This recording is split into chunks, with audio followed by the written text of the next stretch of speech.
All right, welcome everybody to the 552nd Regional Council meeting. It's the final meeting for this term, and it's really a meeting to celebrate a whole term of democracy.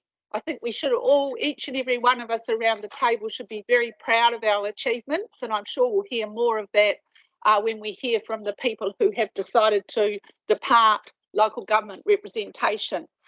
So it's a very exciting meeting, and that's why I used the gavel for the first and last time, even though I asked for it to be on the table because it's really a poor representation of a symbolic part of democracy. I'd much rather a, more exciting thing, but we've got that, so we have to have it there. So I just note that it is still a COVID council meeting according to our local policy, but it's good to welcome families of people who have decided not to finish their era or go on to another era of public service.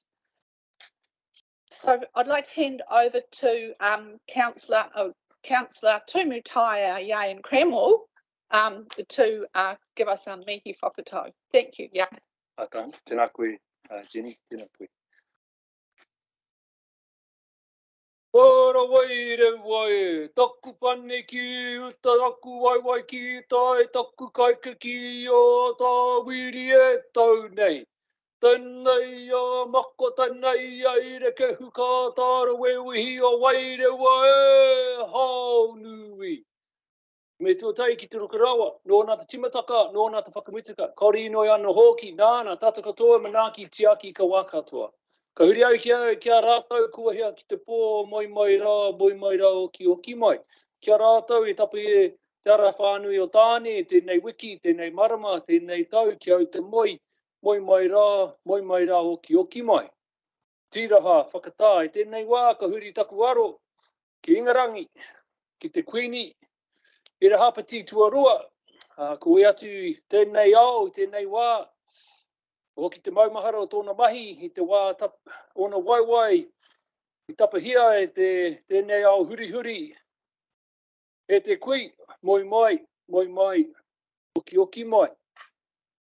Kapatino tatai hono, rātou kia rātou, tātou kia tātou, nō reira tēnā koutou. Nei anō te mihi kia koutou i ngā kai kaunihera, i noho ana ki huri naua tēnei tēpu mō ngā tau e tōru kua hipa. Nei anō te mihi kia koutou mō koutou kaha. I whai nei tūru e rua mō kaitahu, mō ngā tumutaiao, nei te mihi anō kia koutou. Kia koutou ngā kai kaunihera ka wehi atu.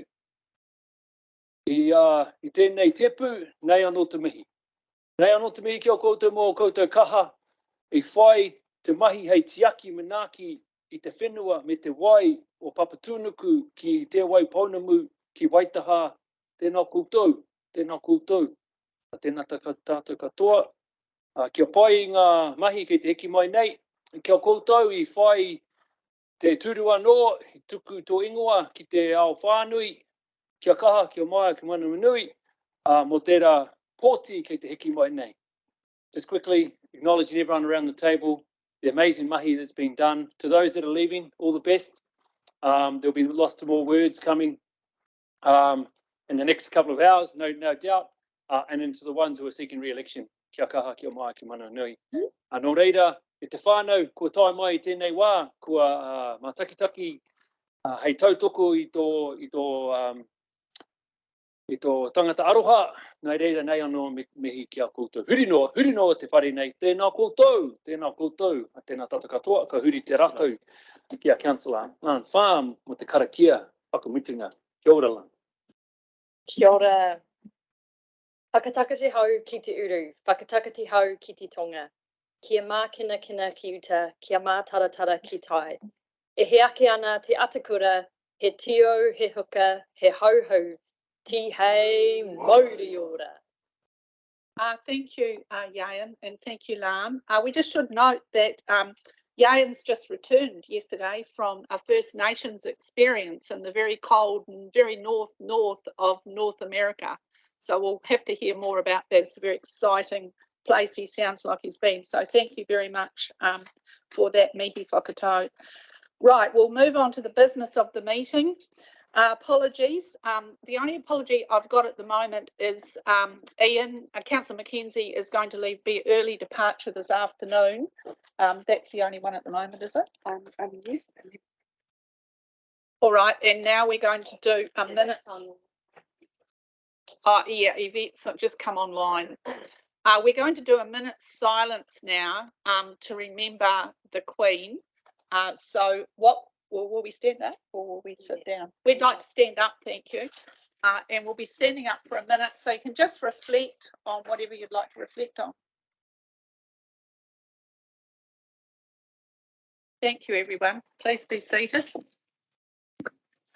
Just so that everybody knows, I am going to the memorial service on Monday in Wellington for the Queen. I think I'm the only councillor from Christchurch going because the mayor is away. I'll be going on the same plane as the mayor of Hiranui and the mayor of Waimakariri. So I think that will be a very good experience to go to that because the Queen's 70 years of public service is a huge celebration and end of life. It's pretty amazing. So now what we're going to do is we're going to just do the couple more formal things and then we'll move into hearing from people who are going to, that's lovely, a touch of reality. The speeches from people who are going to leave. There's no conflicts of interest. We've got no public forums, deputations or petitions being presented today. We've got no extraordinary or urgent business. We've got no notices of motions. And I'll just feel more comfortable if we do the minutes from the last meeting. So the 7.1 on the agenda for the councillors on page 7. Has everybody had a look at the minutes? There's no issues with the minutes. Would you like to move? Moved by Councillor Peter Scott. Who would like to second it? Councillor John Sunkel, would you be able to second it? That would be great. Thanks very much. All those in favour of carrying the minutes as a true and correct record of the meeting, please say aye.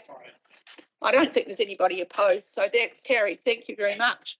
So now we'll move into our period of hearing from people who have decided to leave their community service to the council. And the first person who is going to speak to us is Councillor Phil Clearwater. Over to you, Phil. Aiakanui, aiaku rahu. Tēnā koutou katoa. Ko hui mai nei ki tēnei wahi. E te kai whakahaere, Jenny, tēnā koe. E te kai whakahaere, Stephanie, tēnā koe. E nā tumutaio, tēnā koe. Tēnā koroa. E nā kaunahira, tēnā koroa. E nā kairahi, tēnā koroa. E nā kaimahi, tēnā koutou katoa. Looking back for me at this last council term, after 9 terms as a local government representative, it's been a privilege to have served on Canterbury Regional Council. My interest in work on the regional councils goes back to when my father worked at the Southland Catchment Board in the early 1960s as a soil classifier. 60 years ago, they didn't have the knowledge of the longer term consequences of cutting out our indigenous forest, draining so much of our wetlands, and on the impact of the development of pastoral farming on the upper parts of the Hokanui Hills, where I first worked in my first farming job. I had no idea then that later in my life I'd be a member of a regional council. But now that we have the scientific knowledge about the impact of intensive farming and urban development on our soils and water, it is now our responsibility to exercise good stewardship.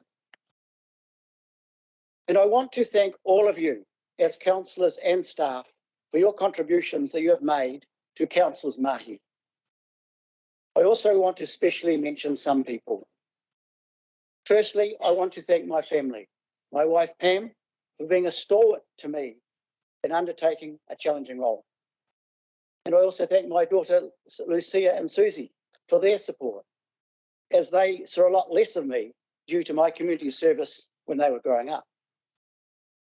And I also acknowledge my mother and father for setting and guiding my values and my early political learnings. Secondly, I want to thank Chair Jenny Huey, our chair. I've worked with Jenny from when she was an advisor to our Spraden Heathcote Community Board in 2008. And Jenny taught me about the power of communities and local democracy, and that democracy, sadly, can disempower people, but it can also be used to empower people and communities. And I valued Jenny's advice then and during this term of her leadership. Her knowledge and skills have been extremely helpful for our governance and the functioning of our regional council. And thirdly, I want to acknowledge the work of our Chief Executive, Stephanie Richter.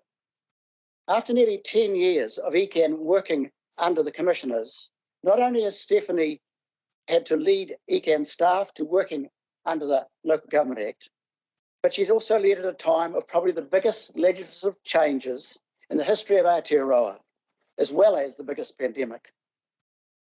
And I know Stephanie would be the first to say that she couldn't have done this without her strong executive team, and also all of the staff and the councillors in the same waka, paddling in the same direction.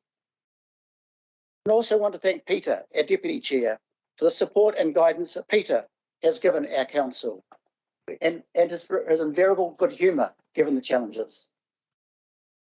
My governance role at ECan has been to hold our organisation to account and to represent our communities. As one of only 2 councillors elected in 2019 who'd worked under the Local Government Act, it was challenging to be in a council for whom the 2002 Local Government Act prescribed a new way of working. So I want to thank our governance team and all our secretarial staff for assisting with this challenging transition. And besides the organisation, I often felt that I should also hold ourselves as governors to account. And I'm aware this was not always that popular, but I believed it was the right thing to do. And for some of you, I might have been a thorn in your side. But while I was frank, and at times probably blunt, I hope I was fair. As you know, the wheels of local government turn pretty slowly, and it's often hard going. But I listened to the advice of a council manager to chalk up the milestones, the successes that we can have. And the biggest milestones for me personally at ECan are the significant advances we've made in public transport, especially allowing for bus drivers' wages to be at least the same as the living wage, child fares for under 19s, plus the flat $2 and $1 fares, all improving affordability. And the quality of our new 28 new electric buses, all and the improved route coverage for Cass Bay and Littleton and Huntsbury.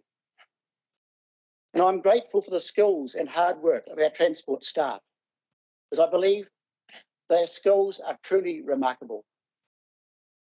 And also I'm grateful to councillors' commitment to the public transport futures, all aimed at reducing our carbon emissions. I applaud how our council is seriously addressing the issues of climate change. There is now a huge cost to address the impacts of climate change in Canterbury, and I was very pleased that in our annual plan, council consulted on residents' views about establishing a levy to pay for the future huge impacts. And residents responded, as you know, very positively, and the new council will investigate how to implement this. I applaud the work that our council has done on Te Mana o Te Wai. However, as part of Te Mana o Te Wai, there is still an urgent need to improve the quality of water in our urban rivers. And I thank Chair Jenny Huey and Christchurch's Deputy Mayor Andrew Turner for establishing the Urban Waterways and Estuaries Partnership. Christchurch's 400,000 residents need stronger resources to achieve any real improvement in water quality in our urban rivers. And I also want to thank the staff and members of the Christchurch West Melton Zone Committee for also leading the way on this issue. I've been proud to have been a member of the Greater Christchurch, now the Urban Growth Partnership, for 3 terms.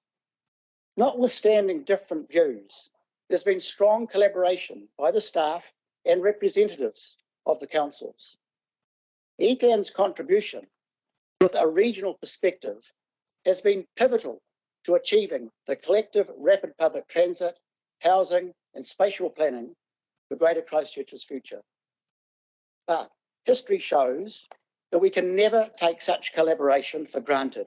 Partnerships need to be worked on by all parties.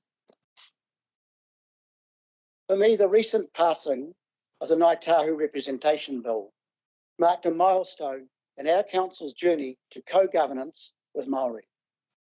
I am proud to have served with a council that has sought to honour the Treaty of Waitangi and develop bicultural ways of working collaboratively. Finally, I'm reminded by the death of the Queen that it's the end of an era and a new era has begun. And at a different level, it is the end of an era for me as a local government representative. And personally, though, the beginning of a new phase in my life where I'm really looking forward to new ventures. But my best wishes to all of you as my colleagues who are carrying on with this good work with Canterbury Regional Council. And my final words are from a Maori proverb. Kia ni wha te nakau. Ki te whakau I ngā mahi atapai. Be resolute in holding what is good. Nō reira rā, tēnā koutou katoa.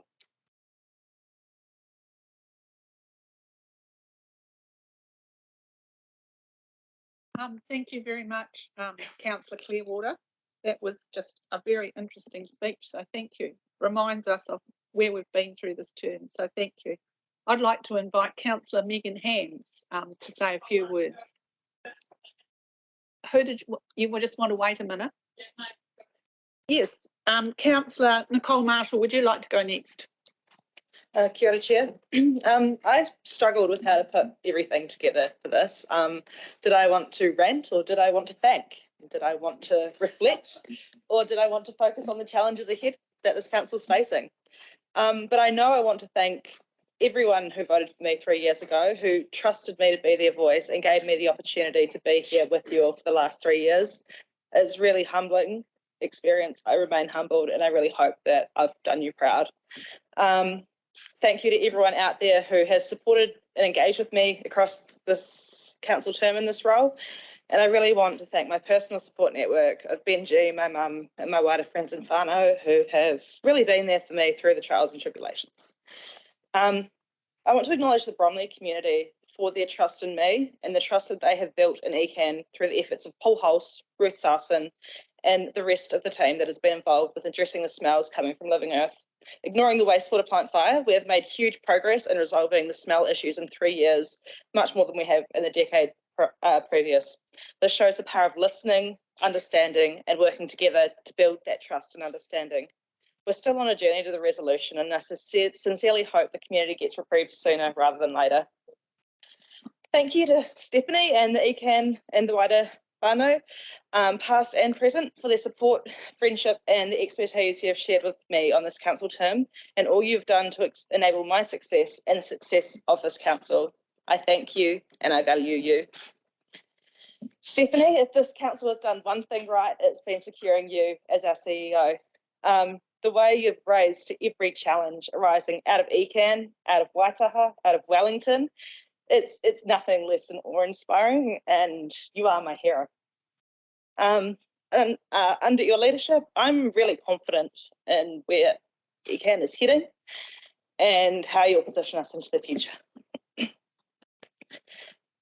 As a council and the wider council leadership team, we've been talking a lot lately about risk. And here I want to identify a real risk that I think has been taken for granted, and that is in retaining Stephanie.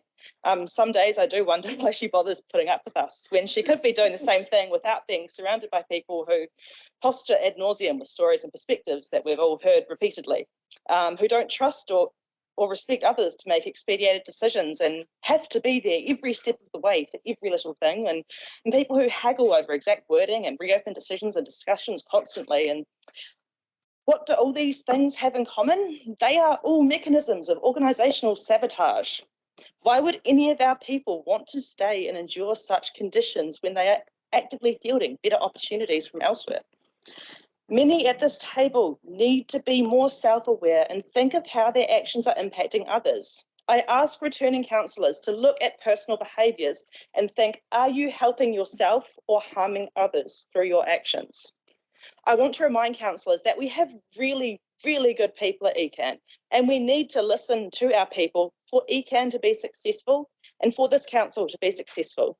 As councillors and as a council, we are nothing without our staff.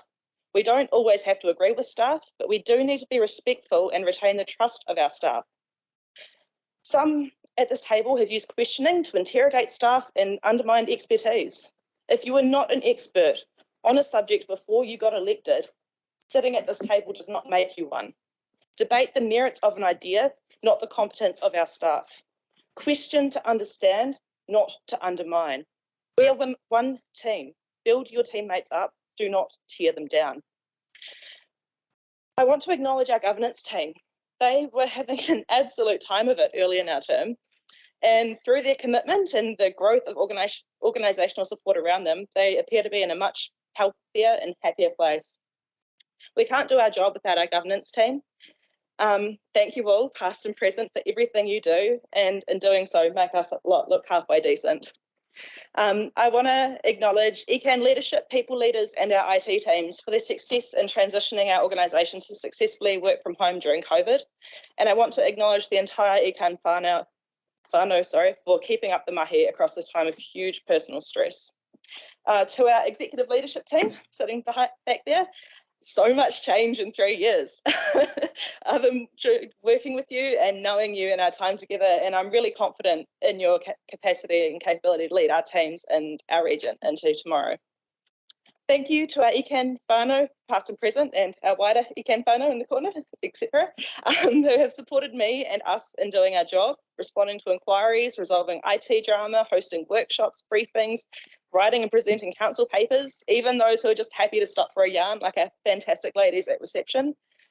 You've all contributed to my success in this role, and you're all integral to the success of this council, and you are every one of you important. Thank you. Thank you to the Lower Waitaki Zone Committee and the wider community down there for welcoming a townie from Christchurch onto your team. It's been great getting to know you, the area and the people, and I'm really going to miss getting to pop down there once a month, and just a massive kia kaha to the youth roku as well. And to my fellow councillors, using perhaps a bit of a niche reference, I don't know half as well as you, half as well as I should like, and and you're just going to muck this up. I don't know half of you half as well as I should like, and I like less than half of you half as well as you deserve. It's been a time. I was lucky coming into this that I knew a few faces at the table, and I feel even more lucky to walk away from the table with a few friends. Congratulations on what you have achieved for your community and for your region, and good luck to all of you in what comes next. Through this term, we've tackled heaps. There's been massive change and disruptions, and aside from COVID, the most enduring change that I feel will be through the implementation of the National Policy Statement for Freshwater Management. This has triggered a massive step up in our relationship with Papatipu Runanga, a hugely important step, and one that I think has happened well ahead of its time, and one I'm really proud of us as an organisation that we've embraced. However, I've really struggled with how fast we've tackled the challenges wrought by this document. The NPSFM came out in September 2020, and today's council meeting, 2 years on, we're only now acknowledging how we're going to work with Runanga to govern plan development, and we have to have our plan notified by December 2024.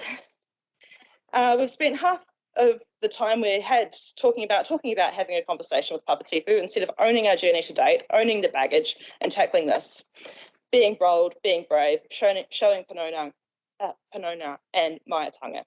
I've been at the staff end of things on sub-regional processes. The amount of stress and burnout from a standard process is just extraordinary, let alone a truncated process for the entire region. Yes, we're building on what's already there, but it took more than 2 years for each sub-regional chapter to be developed. And significant parts of Waitaha Canterbury, such as our alpine rivers, such as Kaikoura and Christchurch, have not had a sub-regional process. They do not have substantial, well-developed rule frameworks to build from, let alone our coastal plan and rule framework that is 10 years out of date. I reiterate my concerns about the lack of time our people will have to undertake strong, sufficient science work to create solid community buy-in to new rules and ways of doing, and to shape a new planning framework that will accelerate achievement of environmental outcomes. If we don't have time to do good science, we won't have good rules. And if we don't have good buy-in, we risk the rules being undermined and environmental outcomes not being achieved. I don't feel this council has properly prioritised the Kyoto planning framework. This framework is the most significant environmental management and regulatory document since the Land and Water Plan was penned. We have the opportunity to create the generational change that MPS seeks to achieve, but we put all of this at risk if we continue to let our timeframe slip. This new council must prioritise and commit to the Kyoto plan, including revisiting resources through the annual plan, so this council can deliver a plan without compromising the health and well-being of our people. If council and councillors keep trying to do everything for everyone, we'll get nothing done for anyone. So what do I want to celebrate at the end of 3 years? I want to celebrate a stronger partnership with Papatipu Runanga, including the introduction of our tūmatau roles and the success of the Ngāi Tahu Representation Bill. I want to celebrate the significant reduction in odour from living earth because of our compliance response and work with our community. I want to celebrate getting 10 additional compliance officers resourced through the long-term plan. I want to celebrate the traction of the Regional Transport Committee in bringing passenger rail to Canterbury, championed from those at this table and led by our team of staff. I want to celebrate the Canterbury Climate Change Risk Assessment. Yes, it's a Mayoral Forum document, but so many people in our organisation contributed to the success of that document, which will enable better hazard planning and safer communities. I want to acknowledge our river engineers and flood response staff. We started this term off with the Rangitata floods, and we're finishing with ongoing remediation work from subsequent and larger scale flood events. Huge amounts of stress, pressure, and they're doing an exceptional job. I want to celebrate a pathway to stronger regulation and better environmental outcomes. And I want to celebrate an ECan that has strong leadership, good people, and is doing the work to take better care of its people and work with communities to be fit for the future. For the incoming council, I ask you to prioritise, act, collaborate, bring the community with you, and get on with it. Ko te pai tawhiti whaia kia tata, ko te pai tata whakamua kia tina. Be bold and brave in what we seek to achieve, but don't lose sight of the importance of what we've already done. Kia kaha konihera taia ki Waitaha. Kia ora.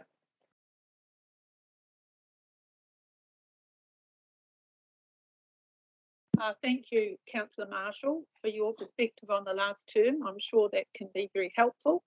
Who's going to go next? Let me see. Councillor Lan Fan, would you like to go next? Kia ora. He mihi mahana kia koutou kua tai mai nei. Thank you, Chair, for the opportunity to say a few parting words. It really is a privilege to do so, and that privilege has never been lost on me sitting around this table the last 6 years. When I was first elected to Environment Canterbury in 2016, going from an island hermit on Rao Island, Rangitahua, with a population of 7 people, to being elected by 55,000 people here in Ōtautahi in the space of a week was a bit to get my head around. But that was actually just the first of many somewhat relentless curveballs that were to come. And that's been council for me in a nutshell. Constant learning, relentless challenge, and the privilege of being given the opportunity and the responsibility to listen and learn from the people of Canterbury, and for being trusted to communicate the challenges and opportunities of this incredible rohi of Waitaha Canterbury to those who call it home. Despite the many frustrations and processes and delays and hiccups, it's been an absolute pleasure.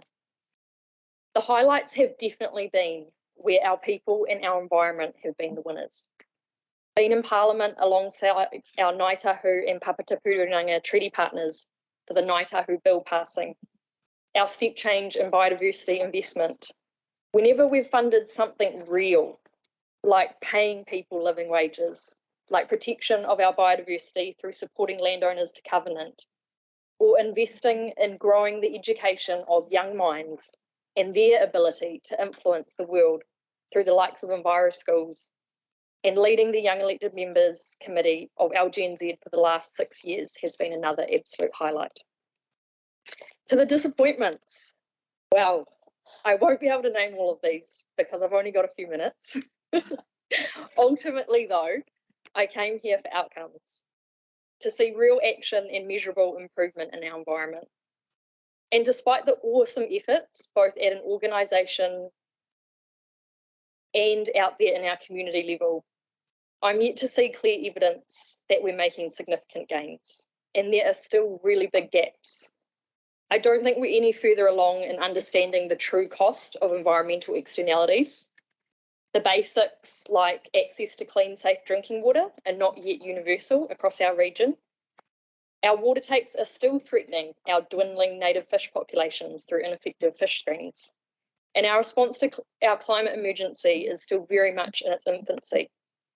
And as someone who was here for these outcomes, that's pretty hard to wear. But it is the reality, and I want to voice that today because I think it's so important to acknowledge where we are. Do I think we're heading in the right direction, though? Yes, I absolutely do. And with both the help and the hindrance of central government, and the fact that we have the most incredible treaty partners to work alongside, I do think we are setting up the right approaches and frameworks for a brave new world ahead, that if we get it right, will deliver on outcomes. And I'm proud to have been a part of that, both in this term and the previous term council. And I want to acknowledge the work and commitment of both the commissioners and Bill Bayfield for their role in the path we're on. Be it good or bad outcomes, one thing's for sure, and that there is nothing less than a heroic effort going on to improve things. And again, I've had the privilege of being involved in some incredible programs and groups. Peace Free Banks Peninsula Project Oversight Group, who, alongside the community, is making the impossible possible. Whakaora Whakaraupo Governance Group for the Littleton Harbour Catchment Management Plan, who is activating an entire community around the health of Mahinga Kai and the harbour. And full credit to Yvette Tumutai Couch-Lewis for being the visionary leader and driver of that on behalf of Ngāti Whiki, who couldn't be here today. But also the hundreds of hours of my life spent with the OTOP Zone Committee and staff in the development of Plan Change 7. Actually, staff got lucky that I went into labour with my first son, Koe, just a few hours before getting in the car with them to head to another OTOP meeting in Timaru. But I don't doubt that if it had been after, they still would have had excelled in their professionalism. There have been some other unexpected surprises. Council's vote to oppose deep sea oil and gas drilling and being the first council in Aotearoa to declare a climate emergency were two memorable ones. I still sort of pinch myself that just 6 years ago, our council initially saw climate change mitigation as not our role. Imagine where we can be in another 6 years. All in all, though, all the good stuff has happened because of motivated people in our community who stepped up and used their voices so that council could respond. So to those good people at council working at Environment Canterbury, you are all truly exceptional. I thought about how worthwhile it would be to name and thank, just a few of those really standout stars.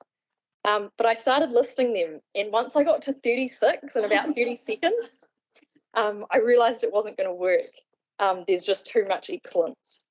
But please know that at council, we see you, we value you, not only because we literally couldn't achieve anything without you, but because across the organisation, you are so committed to the amazing work you do for the people and environment of Waitaha.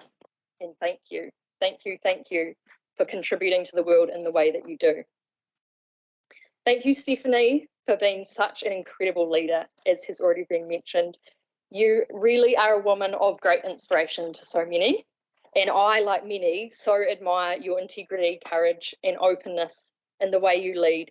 because gosh, you've had everything thrown at you, from a global pandemic to a reform pandemic, and you're still here and delivering with compassion and empathy and good humour. And I really want to pay tribute to you and your team, Taflin, Catherine Schwartz, Catherine Harborough, Tim, Giles, and David Perenara O'Connell, who I don't think is here. But I wanted to do a special mihi to David, because yesterday we heard of the organisation's goal to be a Te Tiriti Partner of Excellence. And I want to acknowledge the role that David's played in getting us into a position where we can say that seriously and genuinely, and have clear pathways and frameworks in place through Tuia to Herenga as to how we actually get there alongside our treaty partner. I said a few words the other week at Tuia, the meeting of Ngā Rangatira of the Papatapurunanga, and I wanted to reiterate just a few of them here in the context of thanking mana whenua around our table. The most powerful influence on me in the 6 years on council, and actually the decade before that where I was involved in environmental issues in Otago and Southland, has been witnessing the constant dedication of mana whenua in upholding not only their rights, but their responsibilities in spaces which have more often than not simply failed to give regard or effect to them. And I'm so glad that that's changing. I want to acknowledge in particular those amazing rangatira who I've learned from, who have passed. Peter Ramsden, Mandy Home, John Wilkie, and also the current and previous chairs and whānau of Ngā Runanga, and those around our table this term, Craig, Yahan, and Yvette, who we've all been privileged to work with and learn from. Thank you for your generosity of spirit in sharing mātauranga and te reo with us, guiding us in tikanga and helping us really learn and understand. We're such better council for it. And again, I'm so thrilled that no matter what democracy delivers, that Ngāi Tahu representation is secured around this table. Enough reflection. Sorry, I promise I'm not going to go on forever. I want to end by focusing on the future. In short, this next term is going to be epic. The opportunities provided to us and the region by the fact that our treaty partners are so strong in standing in their own mana and the exercise of rangatiratanga, and that they are also open and willing to partner with us and the wider community to realise te mana o te wai, to realise te oranga o te taiao in a waitaha context for the benefit of us all and future generations, is so exciting and long overdue, and all power to this next council, Ngā Papatapurunanga and staff in the road ahead in pushing the limits of what's possible and making all of this happen. To my fellow councillors and to Mutaiao, thank you. Thank you for your dedication to your role this term and for all being such good company. And on the whole, reasonable, considerate people who believe that reality matters, that truth and evidence matters. We should never take those basics for granted. Peter, Claire, John and Yahan, special shout out and acknowledgement to you for being around the table the last 6 years, and full credit for going for another round. Peter, I really want to thank you for your leadership as Deputy Chair, both this term and last term, and for being so welcoming when I spent a lot of time south of the Rangitata, and thanks for being a human being of such great value. Jenny, thank you so much for your leadership in keeping us all together this term. You said from the start that you would run an inclusive council where everyone is heard, and full credit to you in certainly achieving that. And we've benefited so much this term from all your knowledge and experience across so much. Thank you, thank you. I also, of course, just want to take this opportunity to thank my family, kia ora koe and Harbour and Emerson, for putting up with me being in this public role. Yeah, especially my husband Emerson, who has been a phenomenal support and the best home dad ever to our two little people, Koe and Harbour. And thank you to Council again and ECan staff for being so friendly, supportive and welcoming to them throughout the years. To everyone here today, both in this room, the building and greater surrounds, I wish you all the very best in the exciting future ahead.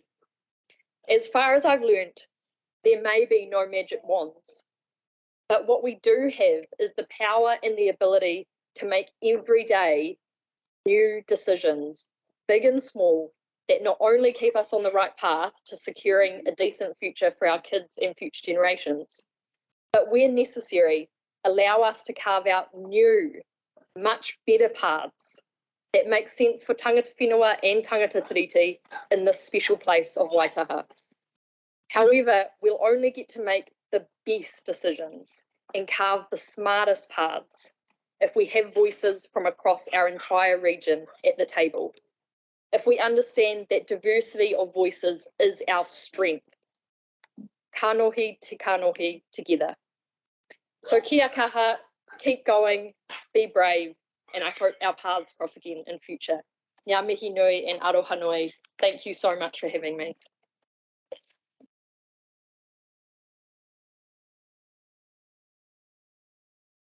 Thank you, Councillor Farn. It's been a pleasure to have your family and the little ones around too, and thank you for all your contribution and your speech. The next people I've got, and I've got you on the list if you would like to say a few words, and Yvette. Is Yvette still online? But would you like to say a few words, Yayan? Oh, is there anyone else? Well, just see. Yvette, did you want to say a few words? We'll go back to Megan if she. Megan, are you ready now? Yeah. Yeah, well, anyway, if you want to. You... Tēnā koutou katoa. I hadn't actually put much thought into this speech, but some of you know that some of my best speeches have been off the cuff or when I've written some bullet points. So I hope that comes through to me today. If not, I apologise in advance. It's funny when you reflect on things. Gosh, I'm going to get emotional.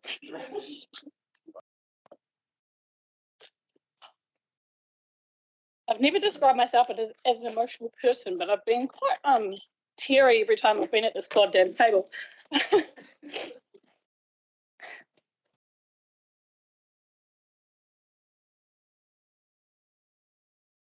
When I was elected to this table. Would you like me to read it? No, because I've only written bullet points. I had a 3-month-old baby. You just go as slow as you like.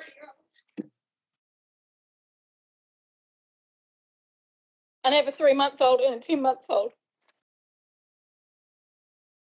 I want to start with thanking everybody in this room and also to all of the voters in Christchurch, Westpuna, and people wider in the region.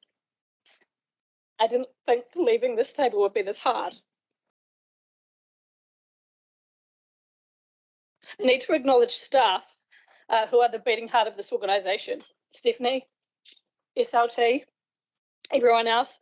I don't wish to name too many, as I would inevitably miss someone out, as I miss out my husband on another election night. But I'd also like to mention Bill, Nadine and Catherine Shaki, who are not here, but who have been integral parts of this organisation, both before my time here and their impact will be felt long after we have all gone. If I return to the speech that I started with when I was elected, because I didn't prepare for this, so I brought it up. I'll take some of the words that I used in that speech. I think it's useful to go back and reflect on that. The reason I came to this table was because I wanted to see good governance of this region and a continuation of the work that had been done on the Canterbury Water Management Strategy and utilising my experience in that space, and also the desire to see that collaborative work continue. And I said, I've seen firsthand the loss and pressures on precious biodiversity. I've also seen the challenges that landowners and community grapple with as we rise to meet the challenge of improving our water quality, while at the same time trying to provide for their families. Some of these challenges are by nature of the task, and others are by the creation of policy that is not or was not fit for purpose. I said I come to this table with a deeply held view that in order to rise to those challenges that we're faced with, We must be collaborative decision makers. We must use evidence, science, and responsible spending to sustain our region's economic growth and protect our environment. I said that success for me for ECan meant that we united our region as all of Canterbury to ensure that healthy environment, safe drinking water and clean air, to ensure biodiversity is enhanced, and to ensure affordable and public transport that gets us from A to B and assists with reducing emissions. And lastly, and really importantly, I said that we must balance environmental responsibility with fiscal and economic responsibility. I said, and I still believe that I know in my heart environmental sustainability and economic growth can and must go hand in hand, and that underpins the well-being of our community. Unfortunately, within a matter of weeks, I discovered that my enthusiasm for looking after the environment while continuing to increase the prosperity of the region was not shared at this table. The word sustainable development were proclaimed to be outdated. The word prosperity was removed from our strategic direction. And I've often reflected that when sitting at this table, sometimes it's like being in an alternative universe. When I go out into the community and then when I come here, I see quite different things at times. A table that on the face of it looks quite diverse. Often the conversations can be anything but.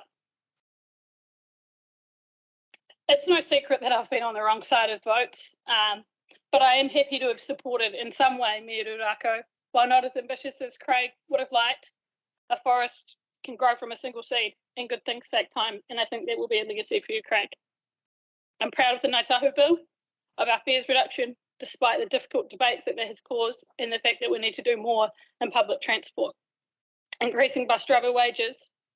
The most difficult votes for me are those where hard decisions have had to be made, often sacrificing things like investment in biodiversity or other good projects because we've been unable to cut or change spending priorities as a table in other areas.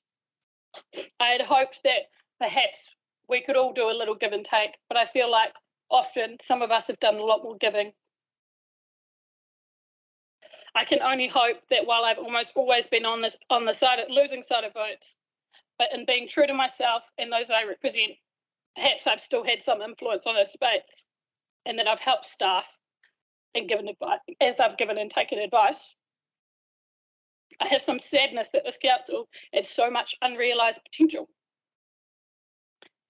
I strongly believe that while we have achieved so much in a short time disruption, had we have worked together better, we could have achieved so much more. The next council will be very different from the one that has presided over this last term. It should not be lost on people that 3 of the 5 departing councillors are young professional women. Each of us with different political views and backgrounds and ethnicities. And without speaking on Nicole and Lance's behalf, I reflect that it's unfortunate that for all 3 of us, the realisation of our own career potential and earning potential means leaving local government representation for now, for other roles in our professional and personal careers. My desire for the next council is that it is more collegial. Disagreeing doesn't mean that we need to be disagreeable. And I believe that at times our disagreeableness with one another has impacted on staff significantly. And I'm sorry for that. I do, in that space, want to acknowledge Lan, Craig and Nicole. I've always felt that we've had strongly held opposing positions at times, but that we've all been able to be respectful to one another. I hope that the culture at this table in the next term is one that works together, one where everyone gives something up to achieve something, because that's how our community work outside of this building. Do not relitigate decisions that have already been made. Ensure that we give clear direction to staff instead of leaving them confused, utilising time that they could be doing something far more productive. And lastly, spend more time out of this building than in it. We have spent far too much time in this glass palace, delving into detail and proclaiming from high what will work to change things out in our environment or in governing this organisation in this region. But if I return to the words that I started with, and I still believe them, relationships, collaboration and working together are how we'll achieve improvements in the environment and ensuring that we have a strong organisation that can face up to challenges with respect to civil defence and flood infrastructure. We can have all the rules, regulations, 25% rates rises and proclamations and pieces of paper in the world. But if we do not work together to meet our challenges, we'll only divide our region more and damage people's spirits, goodwill, and potential along the way. And so I'll finish with the words that I finished with my last speech and my first speech. I want our region to be the best place for young families like my own to live, work, explore. I am hopeful that we can be a council that can work with our region to achieve that over time. We must work together and set ambitious but practical goals that seek the outcomes that we all desire. This will be of enhanced importance for the next council when the rubber really does hit the road. Thank you, everyone. And I suspect it's not goodbye, but see you later. Thank you, Councillor Megan. As usual, your speeches are all excellent, even if you haven't had time with those two lovely children to prepare them. So I think it's my turn now. Well, I'll just stand up. So, look, I'll just start out saying it's been an honour to be elected to Canterbury Regional Council, and it was a much greater honour to be elected by all of you to be the chairperson. I didn't get elected to be the chairperson, but with politics you never know what's going to happen, and I actually think it's been a fantastic table. You've all made an individual contribution in your own way. We can never all agree. We all represent very diverse backgrounds and diverse experiences in life. And the bigger the region that a council represents, the more diversity and more different experiences are going to be brought to the table. And I think it's really magic who got thrown up by democracy. Just look at the range of people around here. And I love it. I'm loving now hearing all your reflections. Thank you for being so honest, and thank you for sharing how it affected you. But I think it's been a tremendously successful term. After 10 years, the council's returned to democracy. That's hard work. It's been a jolly hard term. Not only that, not long after we were elected, our CEO left, and just as we were going to recruit our wonderful new CEO, COVID struck. And that really affected the recruitment process. Should we go ahead? Shouldn't we go ahead? And all this extra conversation had to happen. We finally got Stephanie on board, but that was just at the time we went into the long term, before we went to the long term COVID, and then we had more lockdowns. Our whole term has been affected by a worldwide pandemic, and we don't take enough time to recognise the effect of a worldwide pandemic on all of us. Each and every one of us has been affected by that. Not to mention how we've had to operate this place. We haven't been able to go out, and Megan rightly said we haven't been out of the building much. That's true. We needed to go to the region much more, and we haven't been able to do that. So when I got elected, I stood because I also want to work on environmental issues. But I also wanted to learn more about democracy, because I've always worked in part of democracy for over 40 years, nearly 45 years. And I wanted to experience democracy from the other side of the table, especially in councils, because this is a very difficult setup we've got here. We've got to work collaboratively with staff and an elected council. That's hard work, but I think we've done it fantastically. I'm seeing nothing but incredible expertise and professionalism from staff. They've given their time, they're committed to what the regional council stands for, establishment of a sustainable region, and that's just reflected in everything we do. It's absolutely fantastic. So I think that we all should think really carefully about what we've achieved, and I would like to just reflect on a few of those things that I'd like to highlight in no particular order. First of all, a commitment to the living wage. I want to congratulate the staff, the current CEO and the past CEO, and everybody around these tables for the last 2 terms who've been committed to the living wage. That's more important to me than almost anything, because it ties into our environment, because we're all one. People have to have enough money to live and have a house. It's really important, and that's our little piece of work that we can do. Secondly, I'd like to turn to something more low-key. That's the wonderful work we did around a strategic vision. That was real hard work. We were a diverse group. We didn't know each other. How were we going to do it? But we worked and worked and worked till we got a way forward. And it was quite controversial because we did it without staff for 2 days with an outside person who co-designed those workshops with me. And then we brought staff in and the directors were fantastic. We got to where we've got a fantastic vision that's informed our work right through the term. So I just think it's absolutely wonderful that we did that. So good on everyone at this table for participating.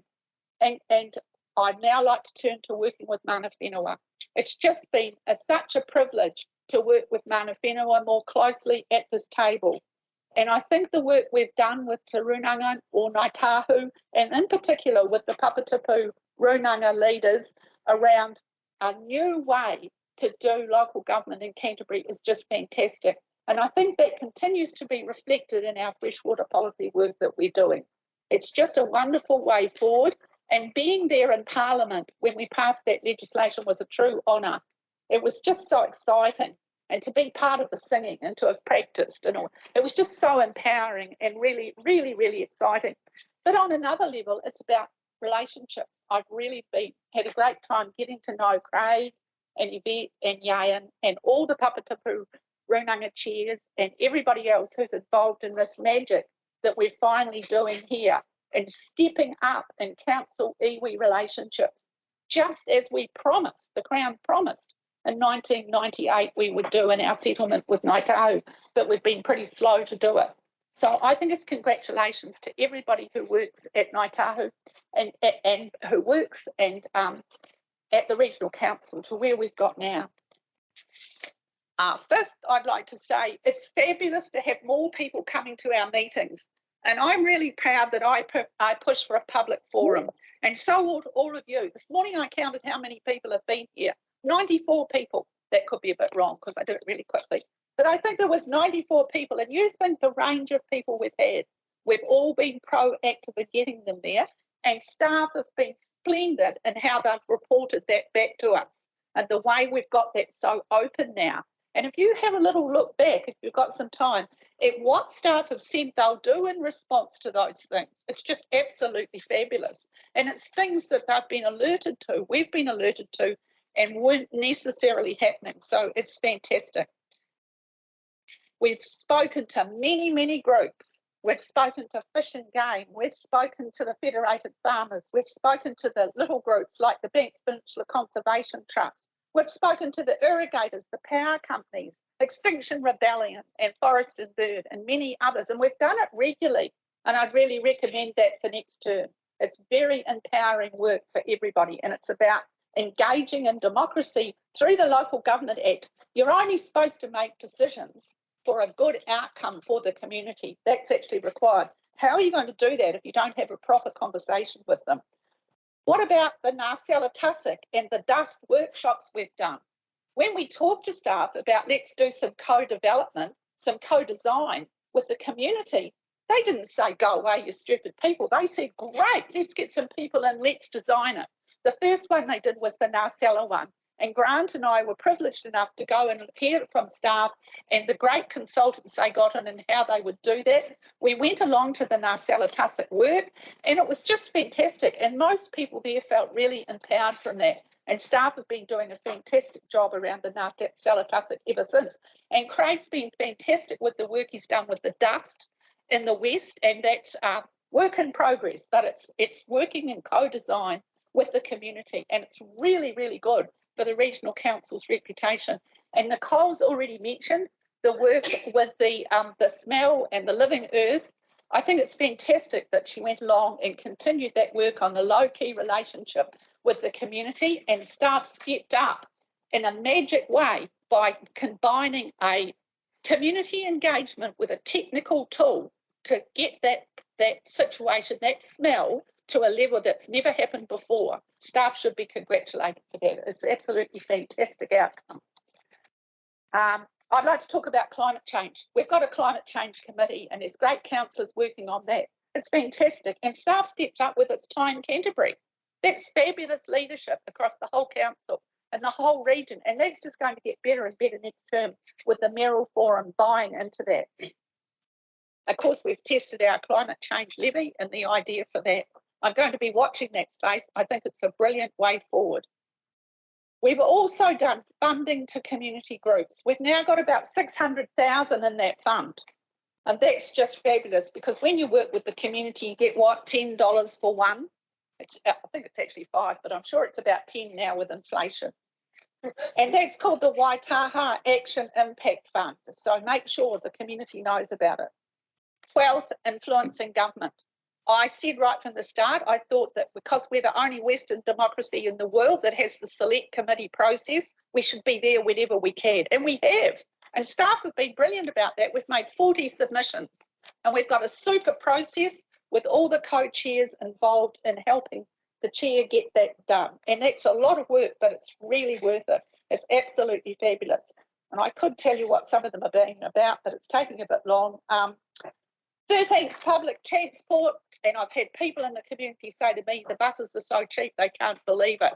That's a winner. We've done the right thing there. And even for the people who suggested we have free fares, John and Megan, good on you. It was a lead into that debate and it really helped. So thank you very much. I love the Mayoral Forum. I love working with the Greater Christchurch Partnership and watch that space. Having 2 ministers from the government working there is just an absolute key to success. What sort of country are we where we haven't had that in the past? Central government not working with the regions? You've got to be kidding me. And I'm really excited because one of the things I said in the beginning was I went out and spoke and publicly advocated for citizens' juries. It didn't get much traction, but watch Future for Local Government. It's going to be one of their recommendations. And for the people coming back next term, you might like to move our people's panel a bit forward in the direction so you can practice for what's going to happen with Future for Local Government, because I believe there's going to be funding for that. So maybe we should step in there and get some of that for the next term and see what we can do with the People's Panel here in Canterbury. And finally, I'd like to finish, and of course I can't name every staff member, but I'm going to name Stephanie. She's been absolutely superb to work with. The relationship between the chair and the CEO is more difficult than the relationship between the whole council and the staff, to tell you the truth. And you've got to work together in a really solid way, and you've got to be able to go with the ups and downs and the flows and just get on with it and see that as the most important thing to holding the council together. And I think we've been able to do that, the 2 of us, and I think it's been a really successful collaboration. So thank you for buying into that, and thank you for taking all the staff with you. And I also want to thank every single person who works for Environment Canterbury. I just know that you're really committed to your work, and I think you're all fantastic. And I know from working at City Council, I've yet to find a person who doesn't work in the council to give back public service, and that's really what the public service is about. But I'd especially like to name the 2 people that work most closely with me at the end of the term. That's Anna Putner sitting down there and Diane Chester. Without the 2 of you, I don't know if Diane's in the room, I can hardly see down there anyway. Oh, there she is. Look, I feel so privileged to have you working with me, and you just make it all possible. And thank you once again for Stephanie for setting up the office of the CEO, the chair and the CEO in governance, because that's the true machinery. And the people at the table here today, thank you very much, because you're part of governance and we need you more than anything. And that needs to be recognised across the whole organisation, because this is about democracy. So I didn't mention, and I should have, that we set up committees because we needed to do public decision making, and that's a work in progress. And we need to get the tūmu tai to be able to vote. And next term we're going to be better off because they two Ngāi Tahu are going to return and they'll have a vote even on the council meeting. So that is so exciting for me. So I'll just finish off with 2 learnings, because I really came on here to learn more, because you need to be learning all your life, don't you? I did come to protect the environment, but I now question how we're going to do that as a population to save the planet. We are doing wonderful work and we are on the way forward, but we need to change our regulations and our laws so that local people can bring about more change, and that needs to happen rapidly. And the second learning is that the next time the government puts in commissioners for 10 years, they jolly well should have a process of returning the council to the democratic form before they throw some more elections out there and expect elected members to do it with the staff. So I'm going to make sure, and I've already told various people in the government that, and I'll be making sure I'm telling them more. Finally, this week started with the 19th of September. We've already had a reference to it. That's the 129th anniversary of women's suffrage. And as a woman, I've had a struggle all my life to stand up for the diverse issues of women, who are actually half the population. And look where we've got now. We've got 31 candidates for a regional council. And have you counted how many women there are? There's 9. Vicky knows because she was talking to me about it. There's 9 women. What does that tell you? And the 3 young women round our table are leaving. What does that say about our whole society? So I want to keep you all on the right track. So I've got a gift for the council. This is a photograph taken in the first time women were able to be elected in New Zealand in 1893. It's the only photograph known to be in existence in Christchurch of women voting that day at a polling booth. And it's in our property. It's in the Chewham Street Hall. And there's this brilliant photograph, and it's all men, but there's 3 women up here. And there's the outhouses down the lane here. It's incredibly a wonderful picture of a social experiment that we've done in New Zealand. We gave women the vote. Look at this building. It's got these monuments of men up there that are missing at the moment. We can look forward to getting them back.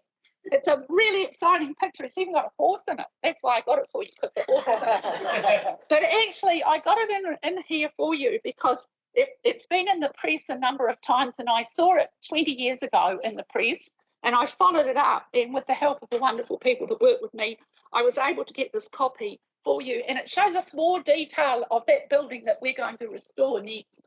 So this is to inspire you all to find a partnership and a way forward for the civic buildings of Christchurch, so many of which we lost in the earthquake.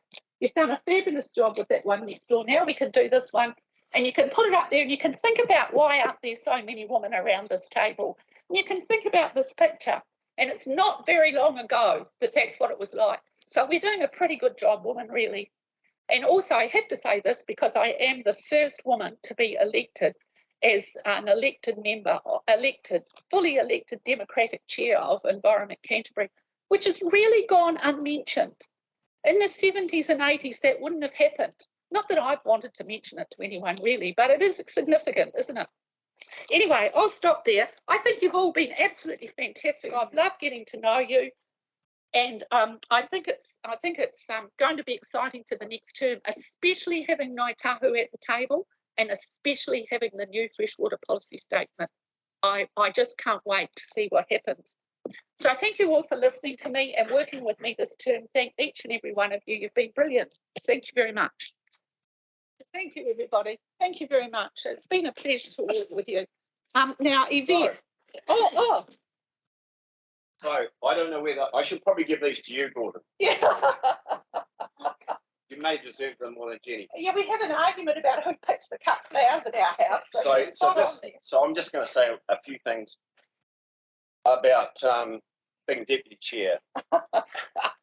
She admitted that she shouldn't have pulled my name out of the hat. It should be someone else. But I was surprised at the least to say that, and really, I guess, quite surprised to be part of such a diverse group.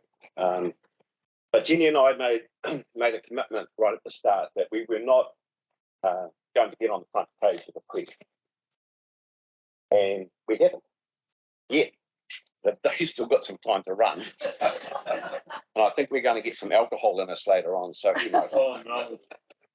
But I would like to, on your behalf, congratulate Jenny for the work that she's done. She had an absolute desire to bring this council into a democratic process, which I think she's achieved really well. I didn't always agree with what she was doing. And within the first 6 months, she did say, after being frustrated after one council meeting, it would be much easier if this was a dictatorship.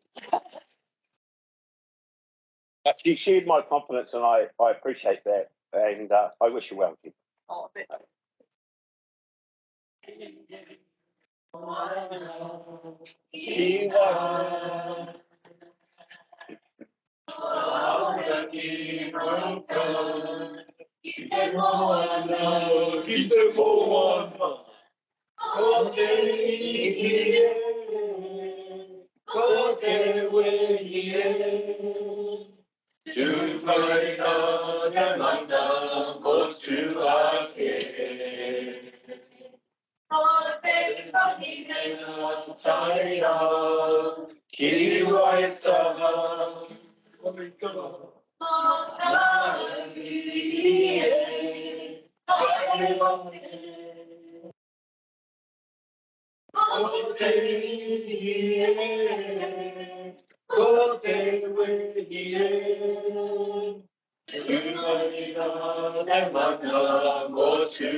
Thank you, everybody. I think we're just going to have a bit of a different process now because I believe Yvette would like to say a few words. And Yayan, I don't know about you, but Yvette, are you online?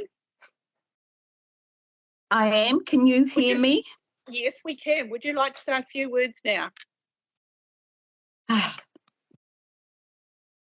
Kia ora, and thank you for the opportunity to be able to speak. And my apologies for not being with you. And however, I'm here. So just a few words. First of all, I just would like to take the opportunity to say thank you to Jenny for the support that you have given to the tumu taia roles over the 2 years, and you know, enabling us, and especially myself for the first time there, to be sitting in that seat and feeling comfortable within there. But in saying that, look, there are just a few things I just want to be able to say, and that is, I want to start that point which I've already said to you, that was, you know, with the hearing, the bill, when the bill went through at Parliament, and turning to our chief executive and saying, I guess I'm out of a job. You know, and what an amazing way to go out and to start thinking about retirement.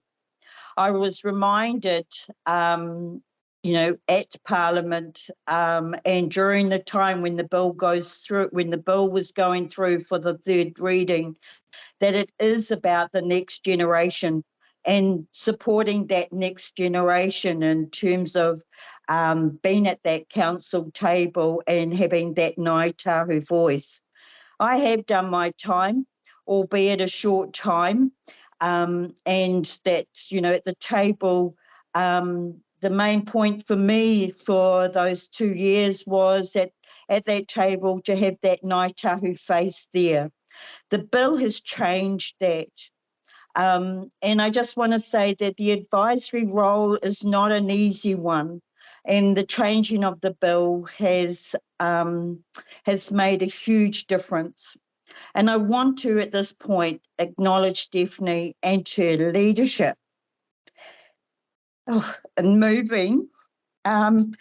Please excuse me because I'm just not feeling that good at the moment, me and my emotion. Stephanie, for her leadership in moving this council forward into a new era where a true partnership with mana whenua is possible. And that is a space that I, you know, truly believe that we can be, and it's been my driving force for over 20 years of looking for that integration and working together. which brings us to that integration planning process. So thank you to the Tuia team, David and Julian. Your patience, your drive, your persistence that this will come together, and over the time, your true belief that this will happen, that sheer determination. I have admired, and I always think about how seeing our young men and the leadership that our young men have. And I am proud to have been able to work alongside you. Keep driving, it will happen. And you two are in the right positions. The council table. I've already said this to you, but I should say it again. What amazing courage you all have to stand and put yourselves out there. It is not easy to do that. And at a time too when our communities are coming to terms with Ngāi Tahu, coming to terms with Te Manawa Te Wai, the new freshwater policy and where Māori is sitting within this. But you all stood tall and you recognised the need to be able to work in partnership with mana whenua and enabling those two tūmūtaiao positions to be at the table, even and to be able to give that support at Parliament with the bill. I will always be grateful for that support and the enabling of those two tūmūtaiao roles. Yayan, well, what do I say about Yayan? You know, I have watched Yayan and Craig their career going through university, going into Toronto, you know, finding their wives, having their babies and coming through and sitting alongside Yayan after seeing this young man grow and the development that is in there. It has been truly a privilege, Yayan, to have sat beside you and to have worked so closely with you. Thank you, Yayan, for all your support. And I have said this to the chairs, to the Runanga chairs, that I have always felt that you have been the one that has uplifted me and looked after me while I have been at the table. So to everybody and to the staff, looking at the staff, especially within that consent program, within that planning process, well done in terms of looking at how to work differently with Māori, with and listening to the tūmūtaiao in terms of where we could be going forward and working with mana whenua. It has only been a short time that tūmūtaiao have been at the table, but I think we have done a good job at sitting there, that just knowing that how many people have applied for those councillor roles that believe that it is important to be sitting at your table. For that, I am truly grateful for all the mahi that this organisation has given us and driven for those two positions. Kia ora and thank you.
Ienerangi mai e, ko te whaia, ko te whaia, o te ao.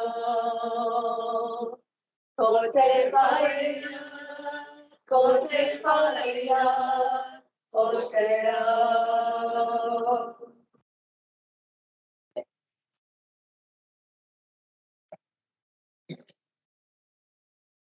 Now we'll hear a few words from Yayan. Go on, Yayan. Kia ora tātou, nei anō te mihi kia koutou katoa i tēnei rā. He rā nui i tēnei rā, kua rongo au i ngā kōrero a kaha mo tēnei kaunira taio mo ngā tau kei te eki mai nei. Engari, i ēnei wāpirangi mihi atu kia koutou i noho ana tēnei tēpu mo tō mahi ei whakahaere ko ngā tau kua hipa. Nō reira, kuri au ki te reo tuarua. It's kind of fitting that the Timatanga will go last because we're kind of last on. We're the last on the table. Vet and I, and Vet was right. As being an advisor, I suppose in the council meetings was quite hard. Not having been able to vote. So it was being in a different position to my last stint on the table. But just once again to this council to being brave and actually putting those two Timatanga positions in place. To Jenny and her leadership to get that across the line in here in council, and also to Stephanie and her team to kind of working with Ngaitahu and making sure that that process would be an easy transition, bringing 2 extra people onto a council that you'd been sitting around for over a year, and having 2 other interlopers come in, so to speak, to come in and throw a few taiaha around and just kind of shake it up a bit. But it's been a privilege once again to sit on governance for Canterbury, and that's why I always say we're here not just for ngā runanga, for the whole of Waitaha, and we believe that going forward, we've heard the conversations, what to look forward to going forward. But that co-governance and in partnership is a big thing. It's a challenge not only for this council, but for Aotearoa New Zealand as a whole. And I think, if we can show leadership in that space, we can make it an easy transition for the whole of Aotearoa. So just acknowledging, and Vet's already said that, just the aptitude and the capacity and the governance here is just amazing. And actually working together here as a team has once again has been a privilege. To the councillors who are leaving, Lan, you've been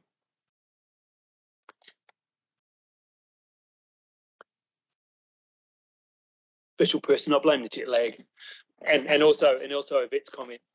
A special person to work alongside. 6 years, and yeah, just amazing watching your growth. And your dedication to this role. If there was one person you'd like to, someone to model on to be a councillor, it is you. So Lan, kia kaha mo tō hareka, e te wāwehi tēnei tepu. Also to Megan, we were on the zone committee together, and watching you as well, and your dedication to taha Māori, and kind of making sure that this co-governance and also working together in partnership with Ngaitahu goes forward. So nō reira, tēnā koe. Jenny, from our coffees, from running together, and unfortunately I'm still want to recount. I want to recount. Tāne Apanui stole my sauna. Running together, but then also just those conversations we had to make sure those two Timatanga positions got into place, and then just looking at your leadership. And Jenny, all the best. Ride those horses, and enjoy your time in retirement again, and with your whānau, etc. Nō reira, tēnā koe. Nicole, I love our drives together. Going to different hui and things, and just getting to know you better, and your dogs. And I wish you all the best. I wish you could had a run again. I think you have lots to offer, but I know, some of the reasons why, and all the best for the future. No doubt we'll be seeing you in the water space in that area where I'll never probably leave from. So look forward to working together. But everyone else running, all the best in your trying to get back onto the table. For Yvette and myself, Timatanga positions, we finish on whenever election day is. So our positions will finish. Who knows who'll be around this table? And once again, regarding the Ngaito bill, leadership in that, there was so much negativity, but we held fast as a team here.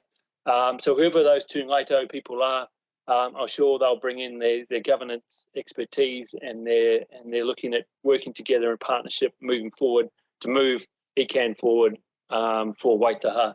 Kaore kōrero roa tēnei wā, nō reira koutou mā noho ana I tēnei whare, kia Stephanie me tō tīma, kia koutou katoa, huri no, tēnā koutou, a tēnā tata katoa.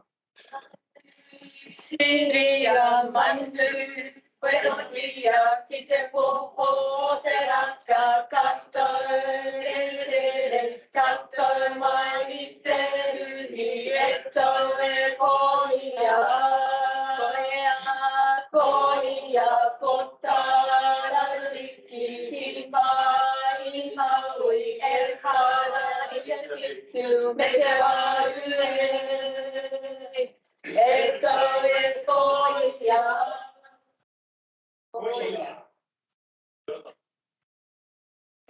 Right, thank you all very much, everyone. That was absolutely fabulous, and it was just some lessons to be learned, I think, for the next person who organises at the end of next term, in terms of timing and what we do in this. It's really fabulous. Thank you all so much.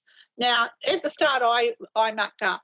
So I was supposed to move a resolution, so I'm going to move it now. I'm changing it a little bit, that the council acknowledge the current elected members who have not lodged a candidate nomination form for themselves, and the Tumutaia members, and give them an opportunity to deliver a valedictory speech to the council, moved by Councillor Craig Pauling, seconded by Councillor Vicky Southworth. All those in favour, please say aye. There obviously being nobody against, that's carried. Thank you very much. Now, before we leave, you have to, I'm moving from the chair that we move into public excluded. So seconded by Councillor Phil Clearwater. All those in favour, please say aye. Aye. That's carried. Thank you very much. So we'll go and have lunch. I'm going to do an adjournment now until 1 o'clock. And then we will come back in and we will have the public excluded sessions. So thank you. Thank you very much to the Waiata group, by the way. You're just fabulous. You were just fabulous. So thank you. Thank you so much. Right, everybody, we'll make a start. Thank you very much for that break. Welcome back online, Yvette. We're on page 16 of 112 on your agenda. It's the Chief Executive's report. We'll just ask Stephanie to briefly speak to her report, please. Thank you, Chair, and through you. I'll update on a few things. You have previously seen the update with regard to the advice we've provided back with regard to the deputation that the Kakahu residents provided. There's a further update here in terms of the final response letter and what we've indicated from the 26th of August, that we're commissioning an independent review of the current state of health of the Opuha River, and that's below the Opuha Dam, including the Kakahu River, that we're undertaking to improve communication with the landowners and share relevant information. And then lastly, that we'll continue to monitor the Kakahu irrigation scheme against the conditions in the consent. So that letter has been issued, and this is now in the public domain around that for you as councillors. Further on, you as councillors received a petition from the Brooklyn Spencerville residents, and the council certainly thanked Ms. Amanda Neal and Ms. Jan Burney. And indeed, what we've also agreed is that we'll ask to provide a full response to those residents on the situation. That obviously hasn't been able to be done before today, but we will carry that through, and I will ensure that an update comes back to the new council in the new triennium. The public forum, the Muro Rail, this is here as an update from me by virtue of the fact that it went to the Transport Committee, and I wanted to make sure that we were closing it out before the end of the term, recognizing that a final response letter was sent to Muro Rail on the 12th of September, And you'll note in particular, the committee thanked Mr. Whenua for his presentation. And also there's some detail there with regard to where we are in terms of the early stages of the process with regard to investigation and the consideration of further options into the future. And I anticipate, depending on the outcome of the election, this will be a topic into the new triennium. And lastly, I'm providing in this Chief Executive's report visibility, partly because there was confusion over this triennium with regard to the engagement on the annual plan, in particular with regard to the deliberations on the 600,000 that was allocated to activities on Banks Peninsula. I've articulated there the manner in which and acknowledged that that wasn't done as well as it could have been for councillors, but also highlight paragraph 12, that we have identified that current funding opportunities, those are highlighted there, but that in addition in the annual plan and the long-term planning opportunities, there are further conversations to be had. And by putting this in the public in this manner, I'm indicating that staff do intend to bring these options to the incoming council for consideration. And I will certainly be taking a proactive step in terms of the relationship management with these organizations. Chair, I'll leave it at that unless there are any questions from council. Look, I just want to thank the CE for developing this type of responsive letter back to the people who come to have their views aired at the public forums. This is actually excellent best practice. And I just think, like for the Kakahu residents, I've spoken to them since, and Liz perhaps has too, but they're absolutely thrilled with that sort of outcome.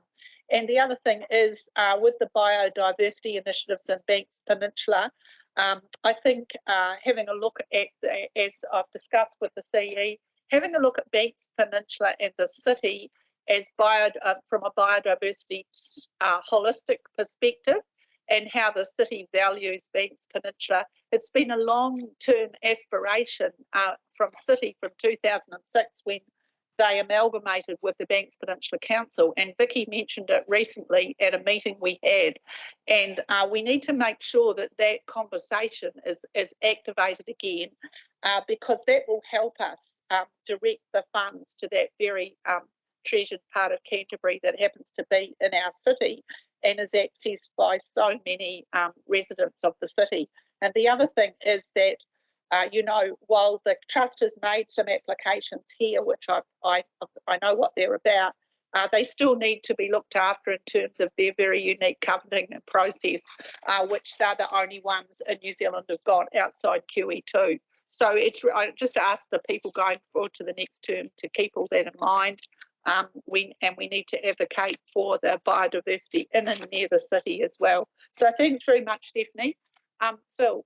Very briefly through your chair, look, thank you to Stephanie and for the staff, especially around that, the noting of where we're at in relation to biodiversity on Banks Peninsula. I think really helpful for clarity and having it clear for the future council. Thank you very much. Yeah, I'm doing this a bit out of order, but that's great. Any other comments anybody wants to make? It is really good work. All right, well, I'll move that report be accepted. I'll move those resolutions there. Who would like to second them? Seconded by Councillor Phil Clearwater. That's 1 to 5. I'm moving. All those in favour, please say aye. There's no one opposed. That's carried. Thank you all very much. We're on to 8.2 now. Previous committee activities and minutes.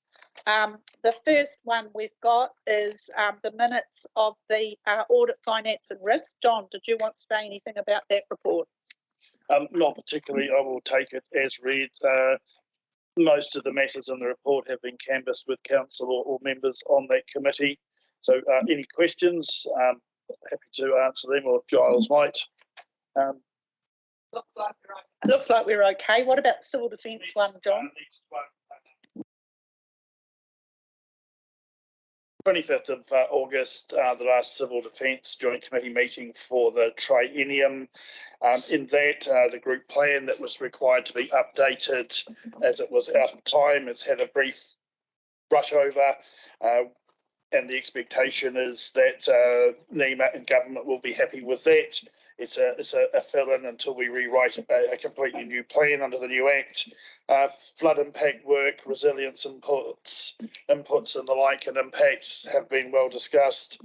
Other matters, And the final piece was a farewell to the Mayor of Christchurch, Leanne Dalzell, particularly for the work that she had put into civil defence with an absolute passion, came to the mayoralty with that passion before she arrived, given the events that had happened through Christchurch. So not just for Christchurch, but for Canterbury and nationally, the drive and enthusiasm of her desire to see things improve. And I guess to paraphrase, if I can remember, actions or learned actions aren't actions until they've actually been actioned. And so an absolute drive of taking those learned things from those incidents and putting actions around them and achieving them. So everyone was magnanimous in their thanks for Leanne and the work she put in over the time. Thank you, John. Peter, what about you with the regional transport? You got anything you want to say? Yeah, no, it's pretty straightforward, this thing. I'd just like to highlight one thing, is that the piece of work that was commissioned by the Regional Transport Committee about understanding attitude towards emissions in Canterbury, which Carl Davidson did, and I think it'd be an opportunity for the new council to hear that from Carl, because it's pretty interesting, and it's pretty in-depth across all the region. And yeah, just take this time, I think, just to thank the transport people, Jesse, Claire, Luke and Sam. Anybody got any questions for Peter or John about that? Doesn't look like it. How about you move it, John, seconded by Peter? All those in favour, please say aye. There being nobody opposed, that's carried. Thanks very much. We're on to the next one now, 8.3, I think, is that right? Is the stat on page 55 of the agenda. If you've all got to there, I just want to get there myself. Hang on a minute, because I get a bit muddled up if I don't. Page 55, just a minute. Anybody got anything to raise on these, this resolution tracker? Oh, that's great. Okay, nothing on the resolution tracker. Once again, thank Catherine and the governance team for initiating that and getting it all organised. It's just another good thing that we did around accountability this term. So good work. Who would like to move it?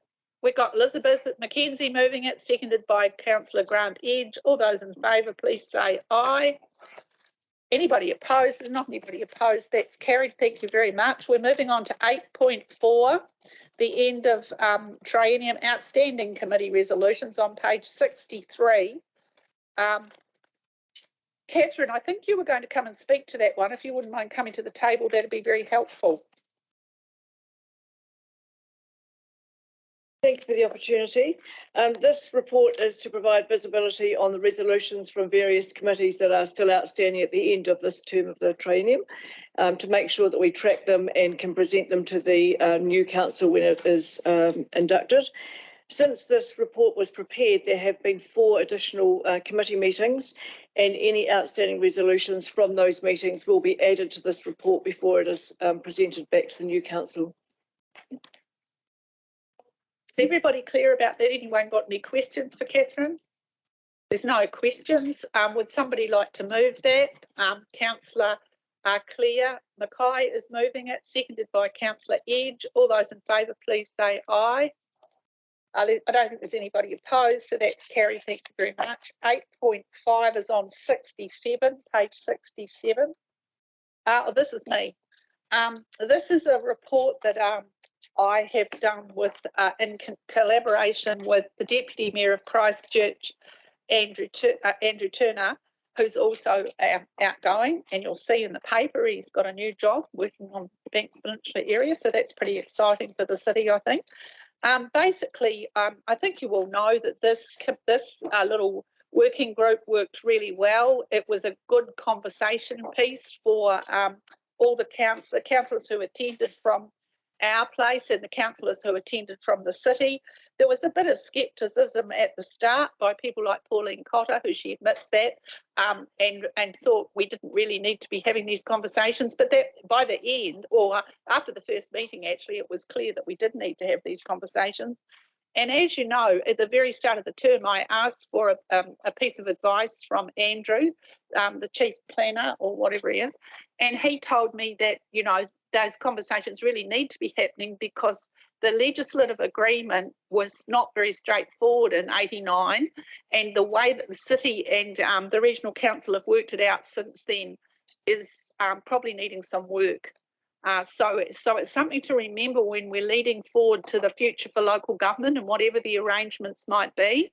I think to serve the city well in climate change, we probably need to have some more direct relationships at this ship with what's going across the city. So anyway, it's worked out to be a very good process, and people unanimously wanted to do it next term. So a parallel report to this is going on the City Council agenda. So it will be able to be well considered at the start of next term.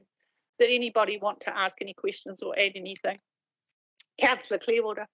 I'm not going to add too much to what I said this morning, but just simply that, I think this is a vital area, because clearly both ECan and City Council have got responsibility for the waters, and it's discerning kind of who does what, rather than sort of any blame game, anything like that. In fact, working collaboratively the way this joint working group has done is admirable. So so I indicated I certainly hope that this work continues and indeed should be extended. Oh, and I did find it good having a collaborative process with staff being able to speak, and they really were thankful about that, because often in these processes we're all so busy shuffling and not knowing which one should do what when, and it was just a relaxed conversation where everybody could talk. And like we mentioned this morning in the run through, one of the big issues is sediment. And we all need to be on that, because the way to clear up the rivers has got to be between both the regional council and the city, and staff need help with that. And also the community water partnership is turning out to be an excellent way forward with educating the city residents around alternative behaviour to reduce runoff of contaminants into the city waterways. And, the more proactive we are, the better. I wrote a column in the paper, 2 or 3 columns in the paper around that, until I was stopped for obvious reasons, because I might make people vote for me and others. But anyway, one of the last ones I did was about how best to wash your car. And I don't think I've told anybody, but I got several phone calls from older men, of course, and they rang up to tell me a thing or two, and they told me I was quite mad, that why was I writing an article like that? Surely people weren't so stupid as to wash their car with soap and other products and let it run down the street into our rivers. They did not know how to keep their car clean. And if you do that to your car, it's the worst thing you can do to the paint. And I found out all sorts of technical things about what happens to the windows, the window wipers, and all sorts of things. Anyway, I thanked the people very much and said, well, good, because in the end it got round to them saying, well, it was a good piece of information. But I was amazed. They just really rang me up. The phone started ringing straight after the star came out. But anyway, it just shows, you see, if you talk to people about what's happening, things happen. But anyway, I should stop raving on now, because I've got lots of stories. Anyway, recommendations, I'll move up these 2 recommendations. Would you like to second them, Phil? Seconded by Phil Clearwater. All those in favour, please say aye. I think it's carried. Thank you all very much, and I hope you can find a really good way of doing that next term. We're up to 8.6 now, on page 72, Natural Environment Committee request for overspend. I think Lee's was she going to be here to speak to this, or Catherine, are you doing this? She's here, is she? Is she? Outside. Oh, okay, cool. We'll just wait a wee minute. Sorry, Kate, just can't hear you off on a fan going. It's just it's a bit more, that's all. It's very funny here. During the minute's silence, all I could think about was Yayan would be thinking it's the wind up in the Arctic or wherever you've been. I was thinking you'd feel right at home. But I thought I'd better not. Am I still up? Yeah, that's what I thought for you. But I thought I'd better not make a joke about it, since we're in a minute's silence. And I've never heard it before. I'd never heard it making those noises like that. It was because we were in the yeah.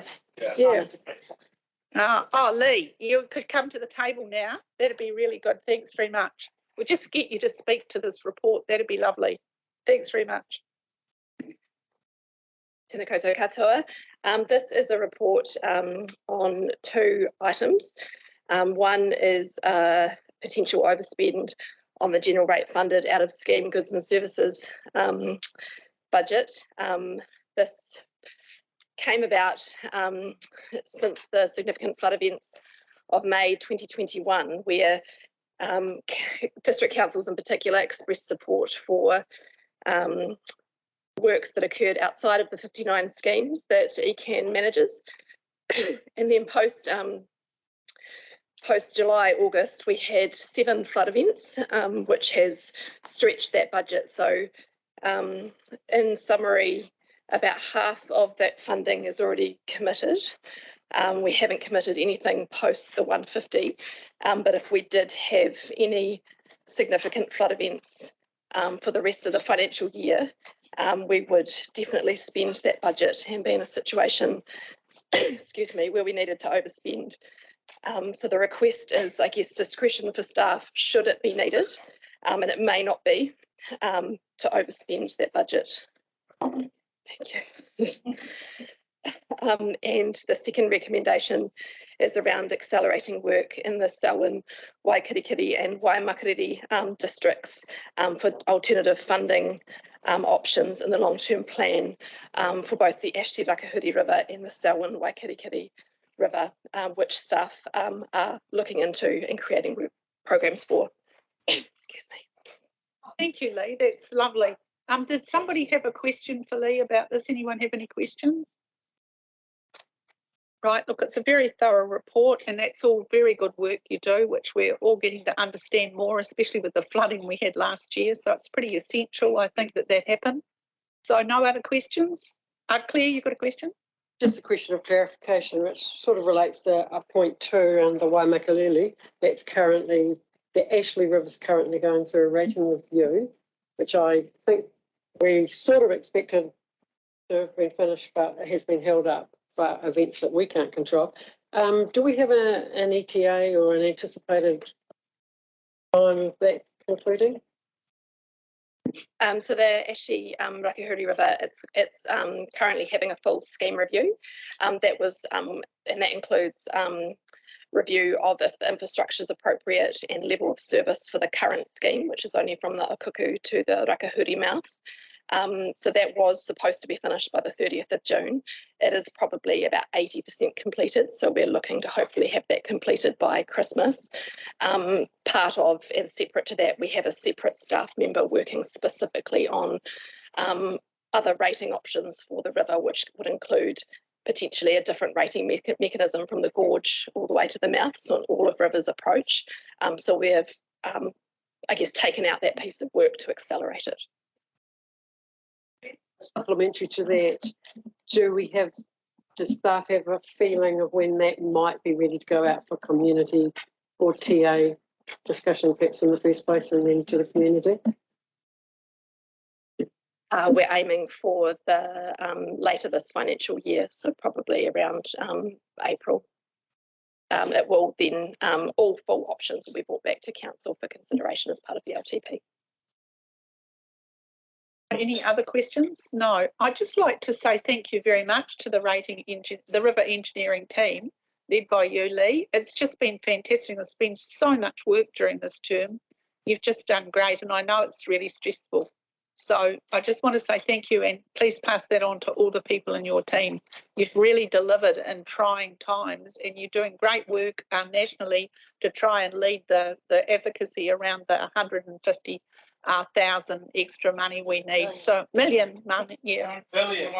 Million. Oh, billion, or change it to a billion. Might go up to a trillion soon.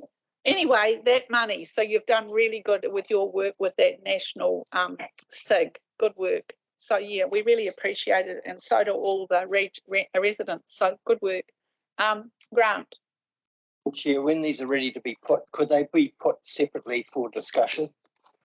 Okay.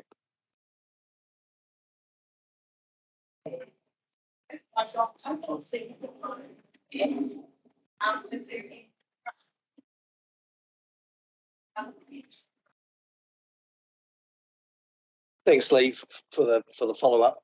I just wanted to explain, I did not support this additional spending on the other scheme advice to the landowners at the catchment subcommittee on the 10th of August. Not because I'm not compassionate with those people who are affected.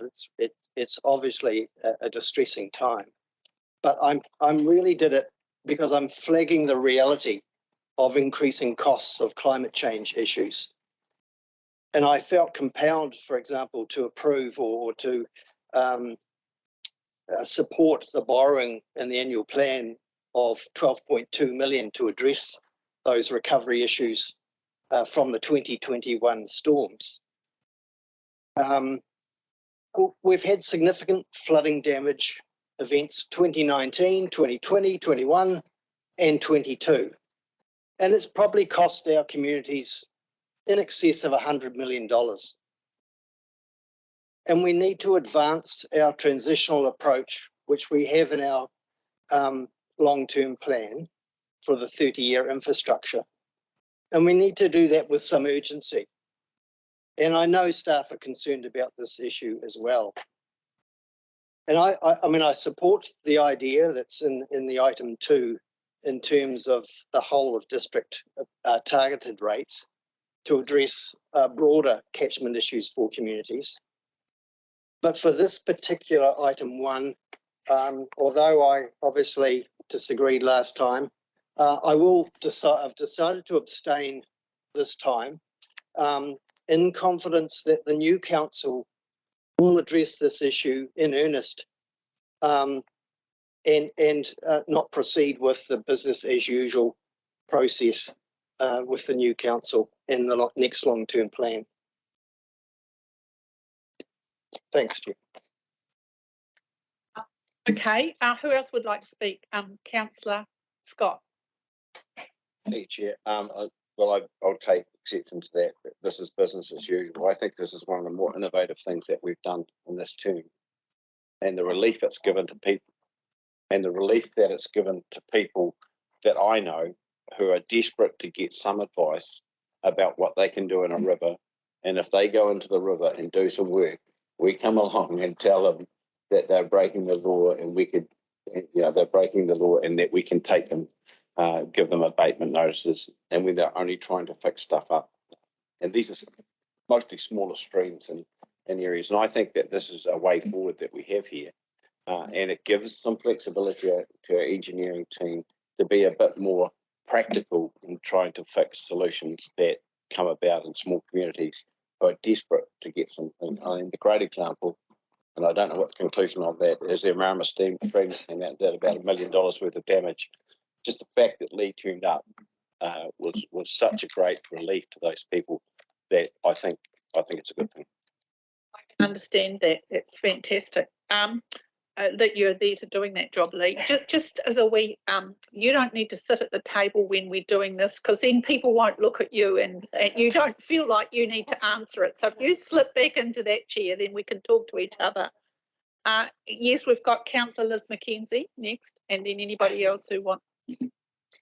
Yeah, like Councillor Edge, I will support this, but I do have concerns about continuing to spend money on the same approach that we've always used, because I do believe that we should be investing in shifting our river engineering from flood protection engineering to flood prevention engineering. What's the difference? The difference is that flood prevention is about using engineering to slow the water down. And this is a path that I do think that we need to be going down as soon as we possibly can, because doing more of the same, it will just increase the risk long term. Thank you. Thank you, Councillor McKenzie. Did you want to speak, Councillor Southwood? Yeah, just briefly. So for me, I see this budget, this bit of extra budget, as being an essential part of transitioning to a new way of working. And I have confidence. We've had lots of conversations now about needing to transition to something that's more accommodating the natural environment, reducing that catastrophic failure risk, which we will get if we keep on just putting embankments higher and higher and don't recognise the ever increasing flows that we're going to be seeing unless we rapidly reduce our emissions. And so I'm confident that we have had that conversation and that's moving in the right direction, and we'll see that track through. But this is very much about managing the fact that climate change has come at us perhaps faster than some people thought. And it's only right that we make sure that people feel safe and have a way of just feeling comfortable in their own homes and with their property. So I think I'll support it. I thank you. Is there anybody else wishing to speak? Megan. Yeah, really happy to support this and the second recommendation too. Prior to being elected to this council, I chaired the Selwyn Te Wahilda Zone Committee and also was on the Melbourne Community Board. Much of the Melbourne area doesn't have rated river schemes, and a number of the issues, like the one in the photo in the paper, are areas that have been of discussion for quite some time about needing things done. And in some ways it's unfortunate that we had the flood that became the catalyst for this, but in other ways it is fortunate because it means that some of the work that perhaps should have been tackled and done quite some time ago is now being done. And so I really welcome that approach. This, with respect to the second recommendation, I'm really looking forward to that happening.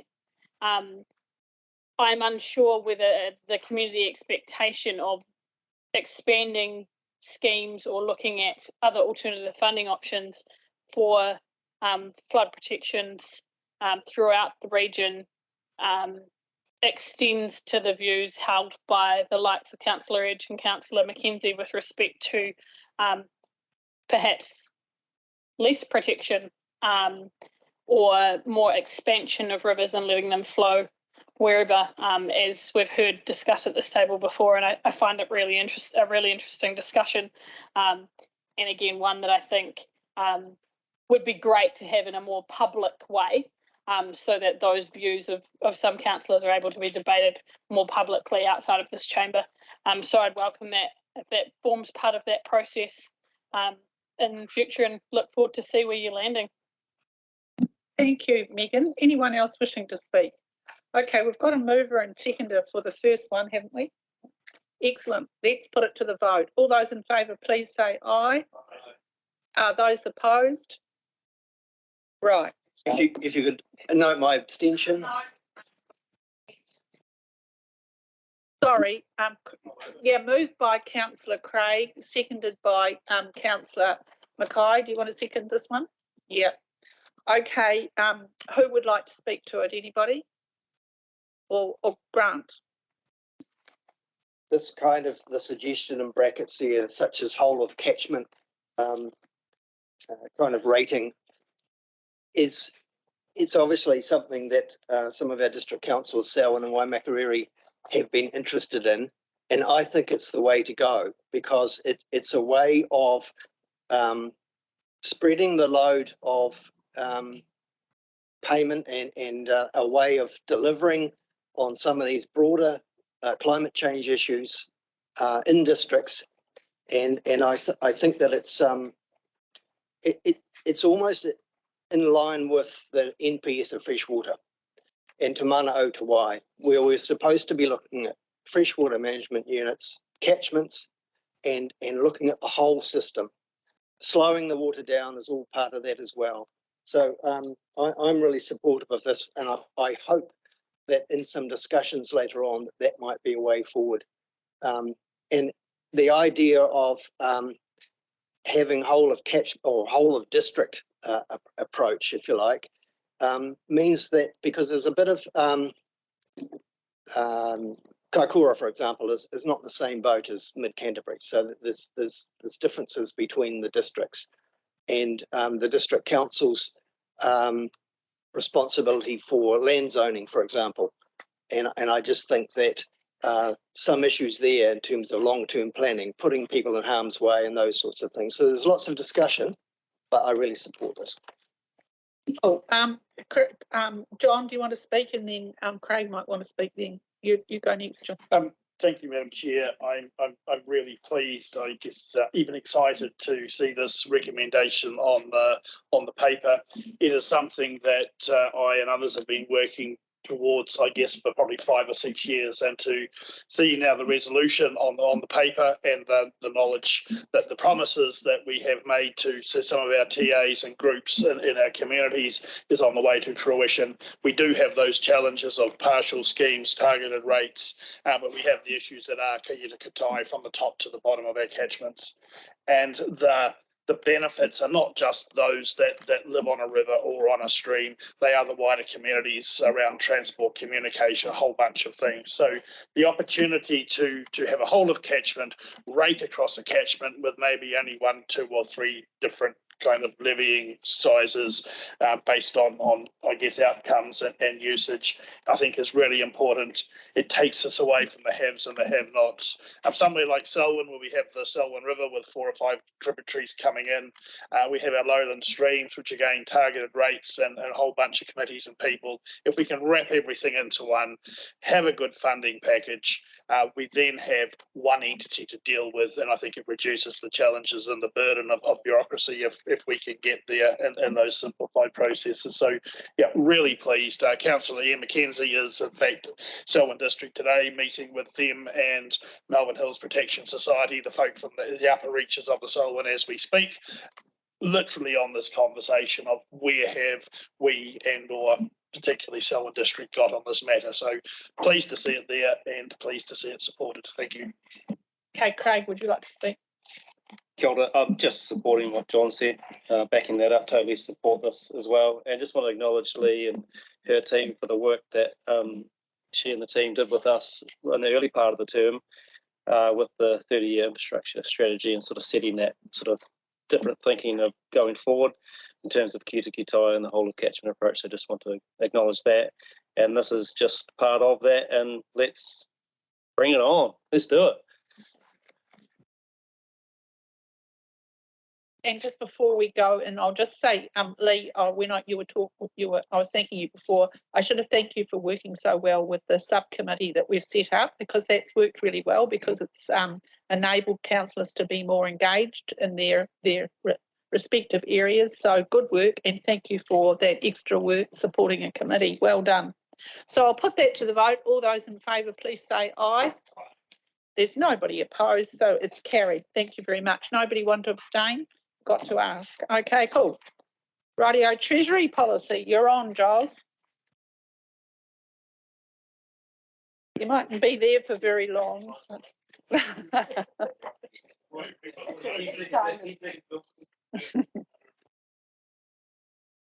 Chair, this paper is the review of the Treasury policy that was requested by the Audit, Finance and Risk Committee as part of the annual plan process.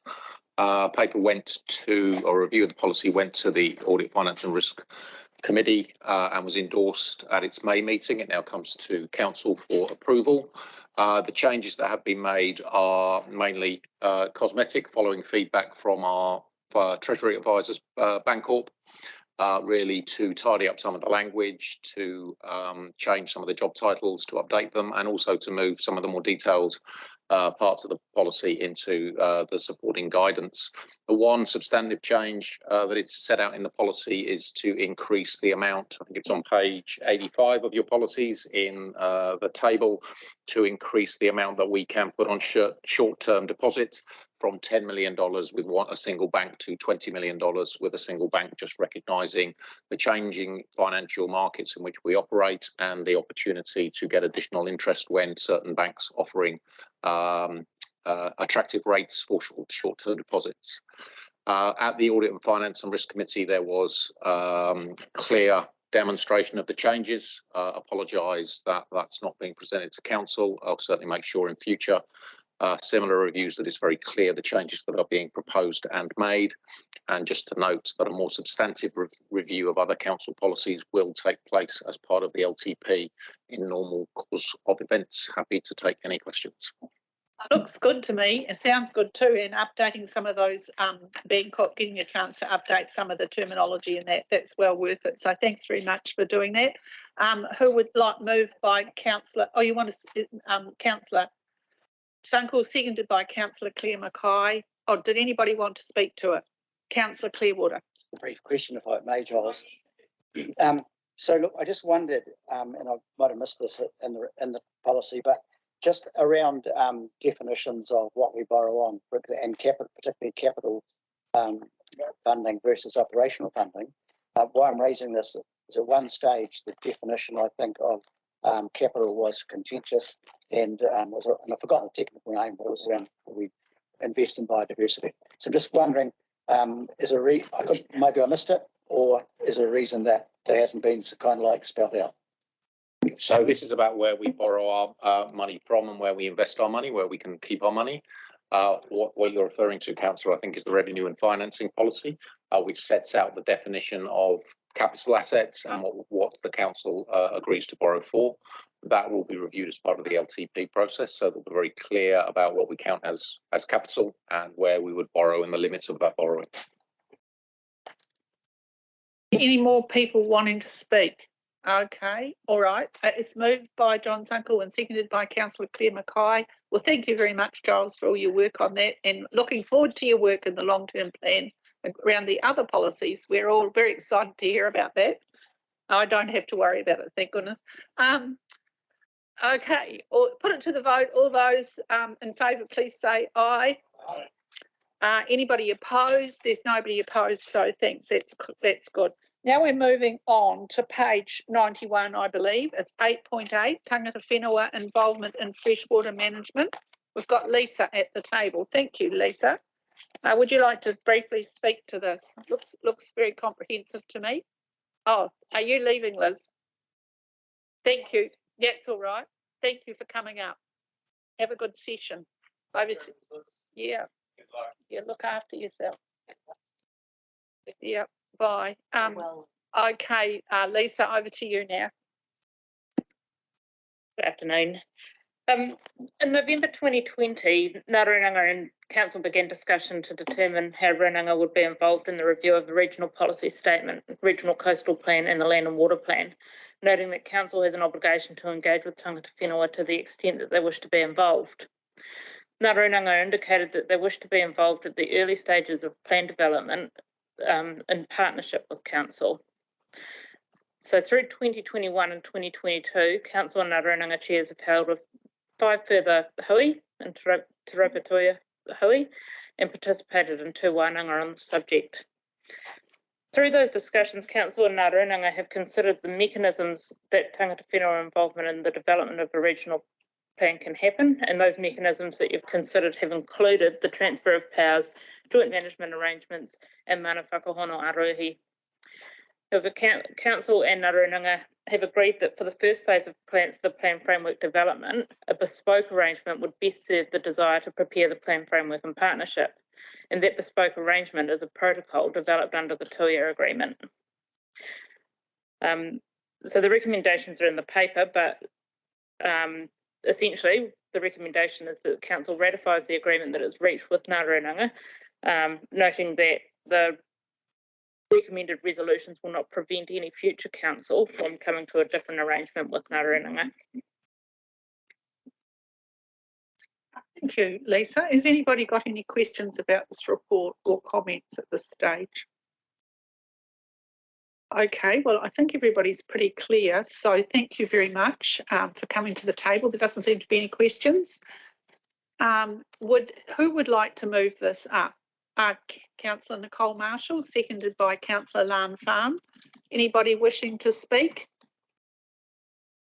Craig and Jan. Jan, you go first. Yeah, kia ora. Thanks so much, Lisa. Thanks, team. Look, I just think this is a really good record of where we've got to in our discussions with Papatupi Ruranga. And it's important to note that, you know, in the MPS of Freshwater, we talks about working with Tangata Whenua to as far as they want to go, and I think this is a good thing to acknowledge that what we've done at this stage and in this term and what we've been able to get to. So it's good to support it. Thank you, Craig. What about you, Jan? You said everything I was going to say. I'd vote for it if I could, but yeah, kia ora. Steve. Okay. Well, anybody else wanting to comment? Lan. Yeah, just very happy to move this forward into the exciting future ahead. Kia ora. Thank you, Lan. Anyone else wishing to speak? Okay, I'll put it to the vote. All those in favour, please say aye. Anybody opposed? There not being anybody opposed, that's carried. Thank you for all your work, Lisa. Thank you very much. Good paper. Thank you. Well done. Right, we're up to 8.9 on page 95. This is the climate change one, and I believe you're going to speak to it, Tim. Thank you, Chair. I won't take long on this. The paper is in front of you. You've all read it, and I'll take it as read. Just pointing out that this month's climate emergency update focuses on the last 3 years, and that's as much to do with it being 3 years since the climate emergency declaration as a triennium. So, but it goes through describes various pieces of work that have been done, and it puts it under the categories of being informed, being organised, and taking action. I won't go through the various things, but I'll just highlight a couple in particular. In the being informed, the risk assessment work that was done across Canterbury, and the It's Time Canterbury awareness campaign, particularly important, I think, under the being informed. In terms of being organised, there's the working groups that have been, again, working between territorial authorities and with Papati Purunaka, and then the committee structure within Environment Canterbury and across the territorial authorities. Undertaking action, there is the public transport, biodiversity, planting, and also, it's not mentioned in this paper here, but just bringing out that the work that's been done within the organisation to reduce our carbon footprint. So I'll leave it there and happy to answer questions. Excellent, and look at all this work. It's a really fantastic. And did you mention, well, maybe it doesn't come quite across here, but it's a LinkedIn, isn't it? All that great work you're doing with Enviro schools and nature-based civics training in the comms team around, and there's one starting on Monday, of course. That's just an extra bit of work across the organisation. We're doing this space. It's so impressive. Anybody else want to speak? Phil. Thanks, Tim. Just wondered, and look, it's great to have summaries like this. And just wondering, in relation from page 98, paragraph 26, and the last bullet point there, Tim, just in relation to the wider conversations, I'm just wondering if you could tell us sort of where we're at with preparation, say, for a future action plan around those conversations.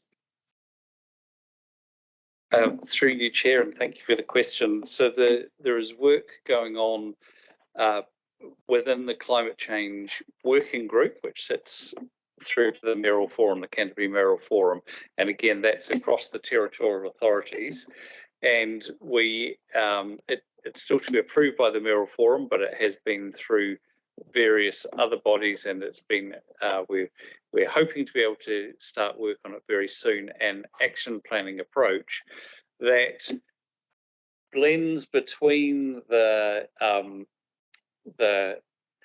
ability of some territorial authorities to be able to deliver on pretty limited resources and others who are able to do much more while still maintaining a Canterbury-wide approach. And we've got an approach that's we believe is able to do that by looking at the kind of mission and aims and objectives across the whole region, and then some of the more detail comes through. So that's all ready to go, and we're hoping that we can get started really by the end of this year, this calendar year for sure. Would like to speak as one of the co-chairs, and then I'll come back to you, Grant. Yeah, and sorry, you're invited to speak rather than to ask a question, so I wasn't going to ask a question. Am I allowed to do that talk? Yeah, so really just to say, it's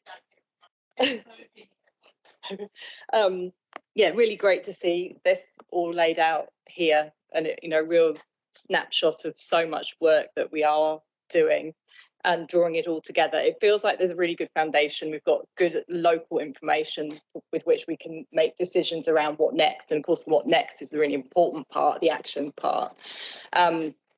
I was particularly excited this term with the It's Time Canterbury, because I think that communication, the behavioural change development, and linking up and helping people understand their part in the whole, how do we all deal with climate change, how do we reduce emissions, how do we adapt, and it was really, I got the impression, a national first at that piece of work, and so that was exciting to be watching, see how that rolls out. I think whatever the Climate Change Action Committee comes back as next, it would be great to see that really well set up so that all of the TAs, the city and us work really well together and it feels like we could almost be on that, about to set off on one of those exponential curves of, you know, making the best of all we've got laid out now and really take it forward. And I think the final part to say is it's really clear in here how important all the other parts of the work are. So climate change is throughout all of our work, and that's really highlighted here. We've got the public transport, the biodiversity, flood management, you know, it's all in there. So it, you know, yeah, great paper. Thank you very much. Yeah, very good paper. Thank you. Grant, you next. Thanks, Tim. Just clarification, really. Item 31, the Climate Resilient Rivers Initiative, which is partly funded by central government, and it talks about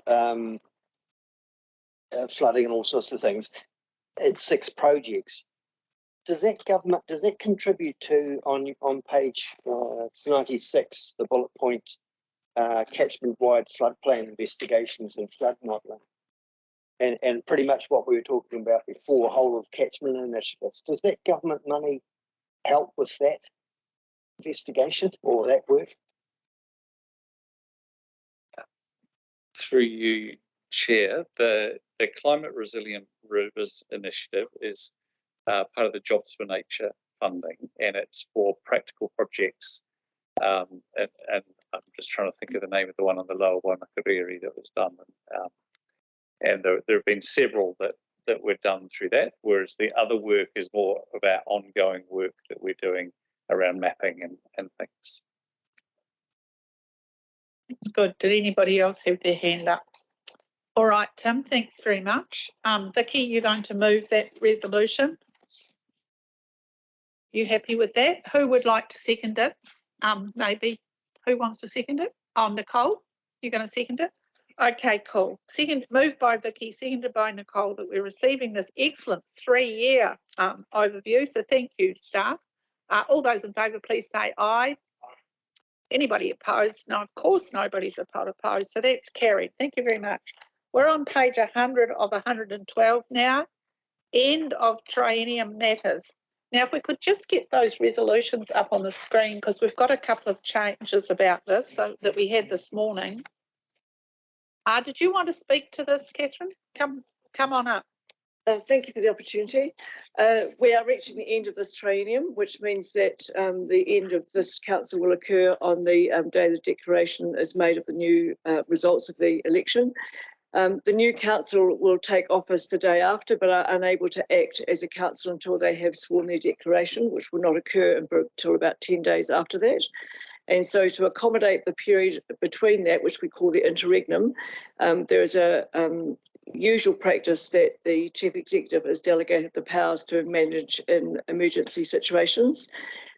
We are recommending an addition to this resolution as a risk mitigation, in that rather than having the powers all sitting in one person who, for various reasons we hope don't happen, may become ill or unable to function in that particular capacity. And so we're recommending, as a staff recommendation to this resolution, that we add in that the Director of Strategy and Planning can also act in the absence of the Chief Executive.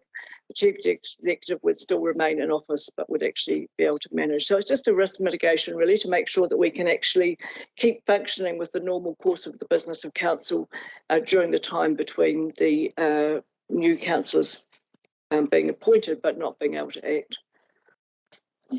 Well, thank you very much, Catherine. Did anyone have any questions on this, or are you all fine? No, everyone's fine. Okay, I think that's all we need. Who would like to move this? Moved by Councillor Scott, seconded by Councillor Sunkel. All those in favour, please say aye. I don't think there's anybody against it. That's carried. Thank you very much. Now, what we're up to now is near the end, because we've already done the other part. And the next meeting will be in the, it's the last one for this triennium. I think the next one's going to be on the swearing in is the 27th of October. I'd like to invite Craig, Councillor Craig Pauling, to do a Mihi whakatau, and then followed by Councillor Lan Fan with the closing Karakia. So thank you, Craig. Are you going to do the whole lot? Oh, excellent. Kia ora, Jenny. Hi. Tuatahi, ka nui te mihi, kia koutou. e nā hoa, e nā kai kaunihera, e nā ringaropa o tēnei kaunihera, ai, a tēnā koutou. So first of all, just want to acknowledge everybody, because I get to have the last say, I'm going to take a bit of liberty. Yeah, thank everybody, everyone around the table. My overwhelming experience of this council, and including the staff, is that it's of an incredibly hardworking and dedicated and committed bunch of people and organisation. And long may this continue. I hope that the next council extends what this one has done and continues to strive for what Yvette said, to be a courageous council. It's definitely what's needed. On a personal note, I want to thank everyone for their support, particularly when my wife was a bit unwell in recovery. And a special thanks to Claire, who had to chair the Natural Environment Committee 3 times in a row, or whatever, maybe even 4, because I couldn't be there. So thank you, Claire. To those who are leaving or standing down, going on to other things, Jenny, Lan, Megan, Nicole, Phil, yeah, wish you well on your next stage of your journey. I know you will do wonderful things. So yeah, kia pai tō haerenga o I te wāheke mai nei. To those who are standing, good luck. I truly hope that you all return, because it's been good working with everybody. And it's better to work with those you know than those you don't. But yeah, no, I really think that all of us around this table, like I said, have been committed. So I really wish everyone the best, and that you come back.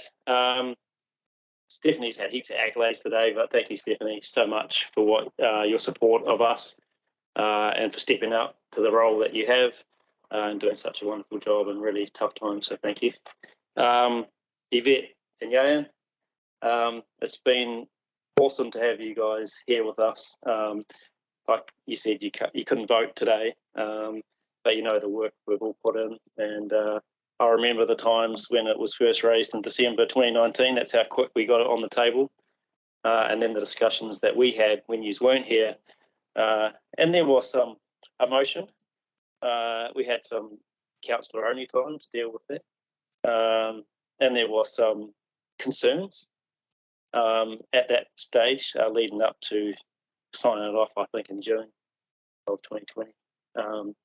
So yeah, that's when you weren't here. And then, of course, when Yvette and Jan came along, all those things that we talked about to get them here, I think, have borne true. So, you know, that we knew it would be the best thing for us to have you here with us every day and not just on some lowly committee or something. So it's been really awesome having you here. And Yvette, especially love the way Yvette just at the end of a lot of our big discussions would just sum us up and bring us back to earth and really ground us. So tēnā koe Yvette, tēnā koe Jan, tēnā kōrua. Peter, thank you so much for your leadership too. It's been really great having you supporting Jenny and supporting all of us. Like I think Phil said, with some really good humour. Sometimes we really needed that, and but also like your really practical way you've gone about it and got on with things, even though sometimes you might not have agreed with Jenny or things that were happening. You did your job and you helped us all out. So thank you, Peter. Thank you. Jenny, the first elected Wahine chair. Wow, that's awesome. I didn't know that, so thank you for telling us, and thank you for not like Skying about it in a way, but I wish you sort of had it, because it's a massive achievement, and I think we can all reflect back to that first meeting that we had. I wore the same suit, so you can remember.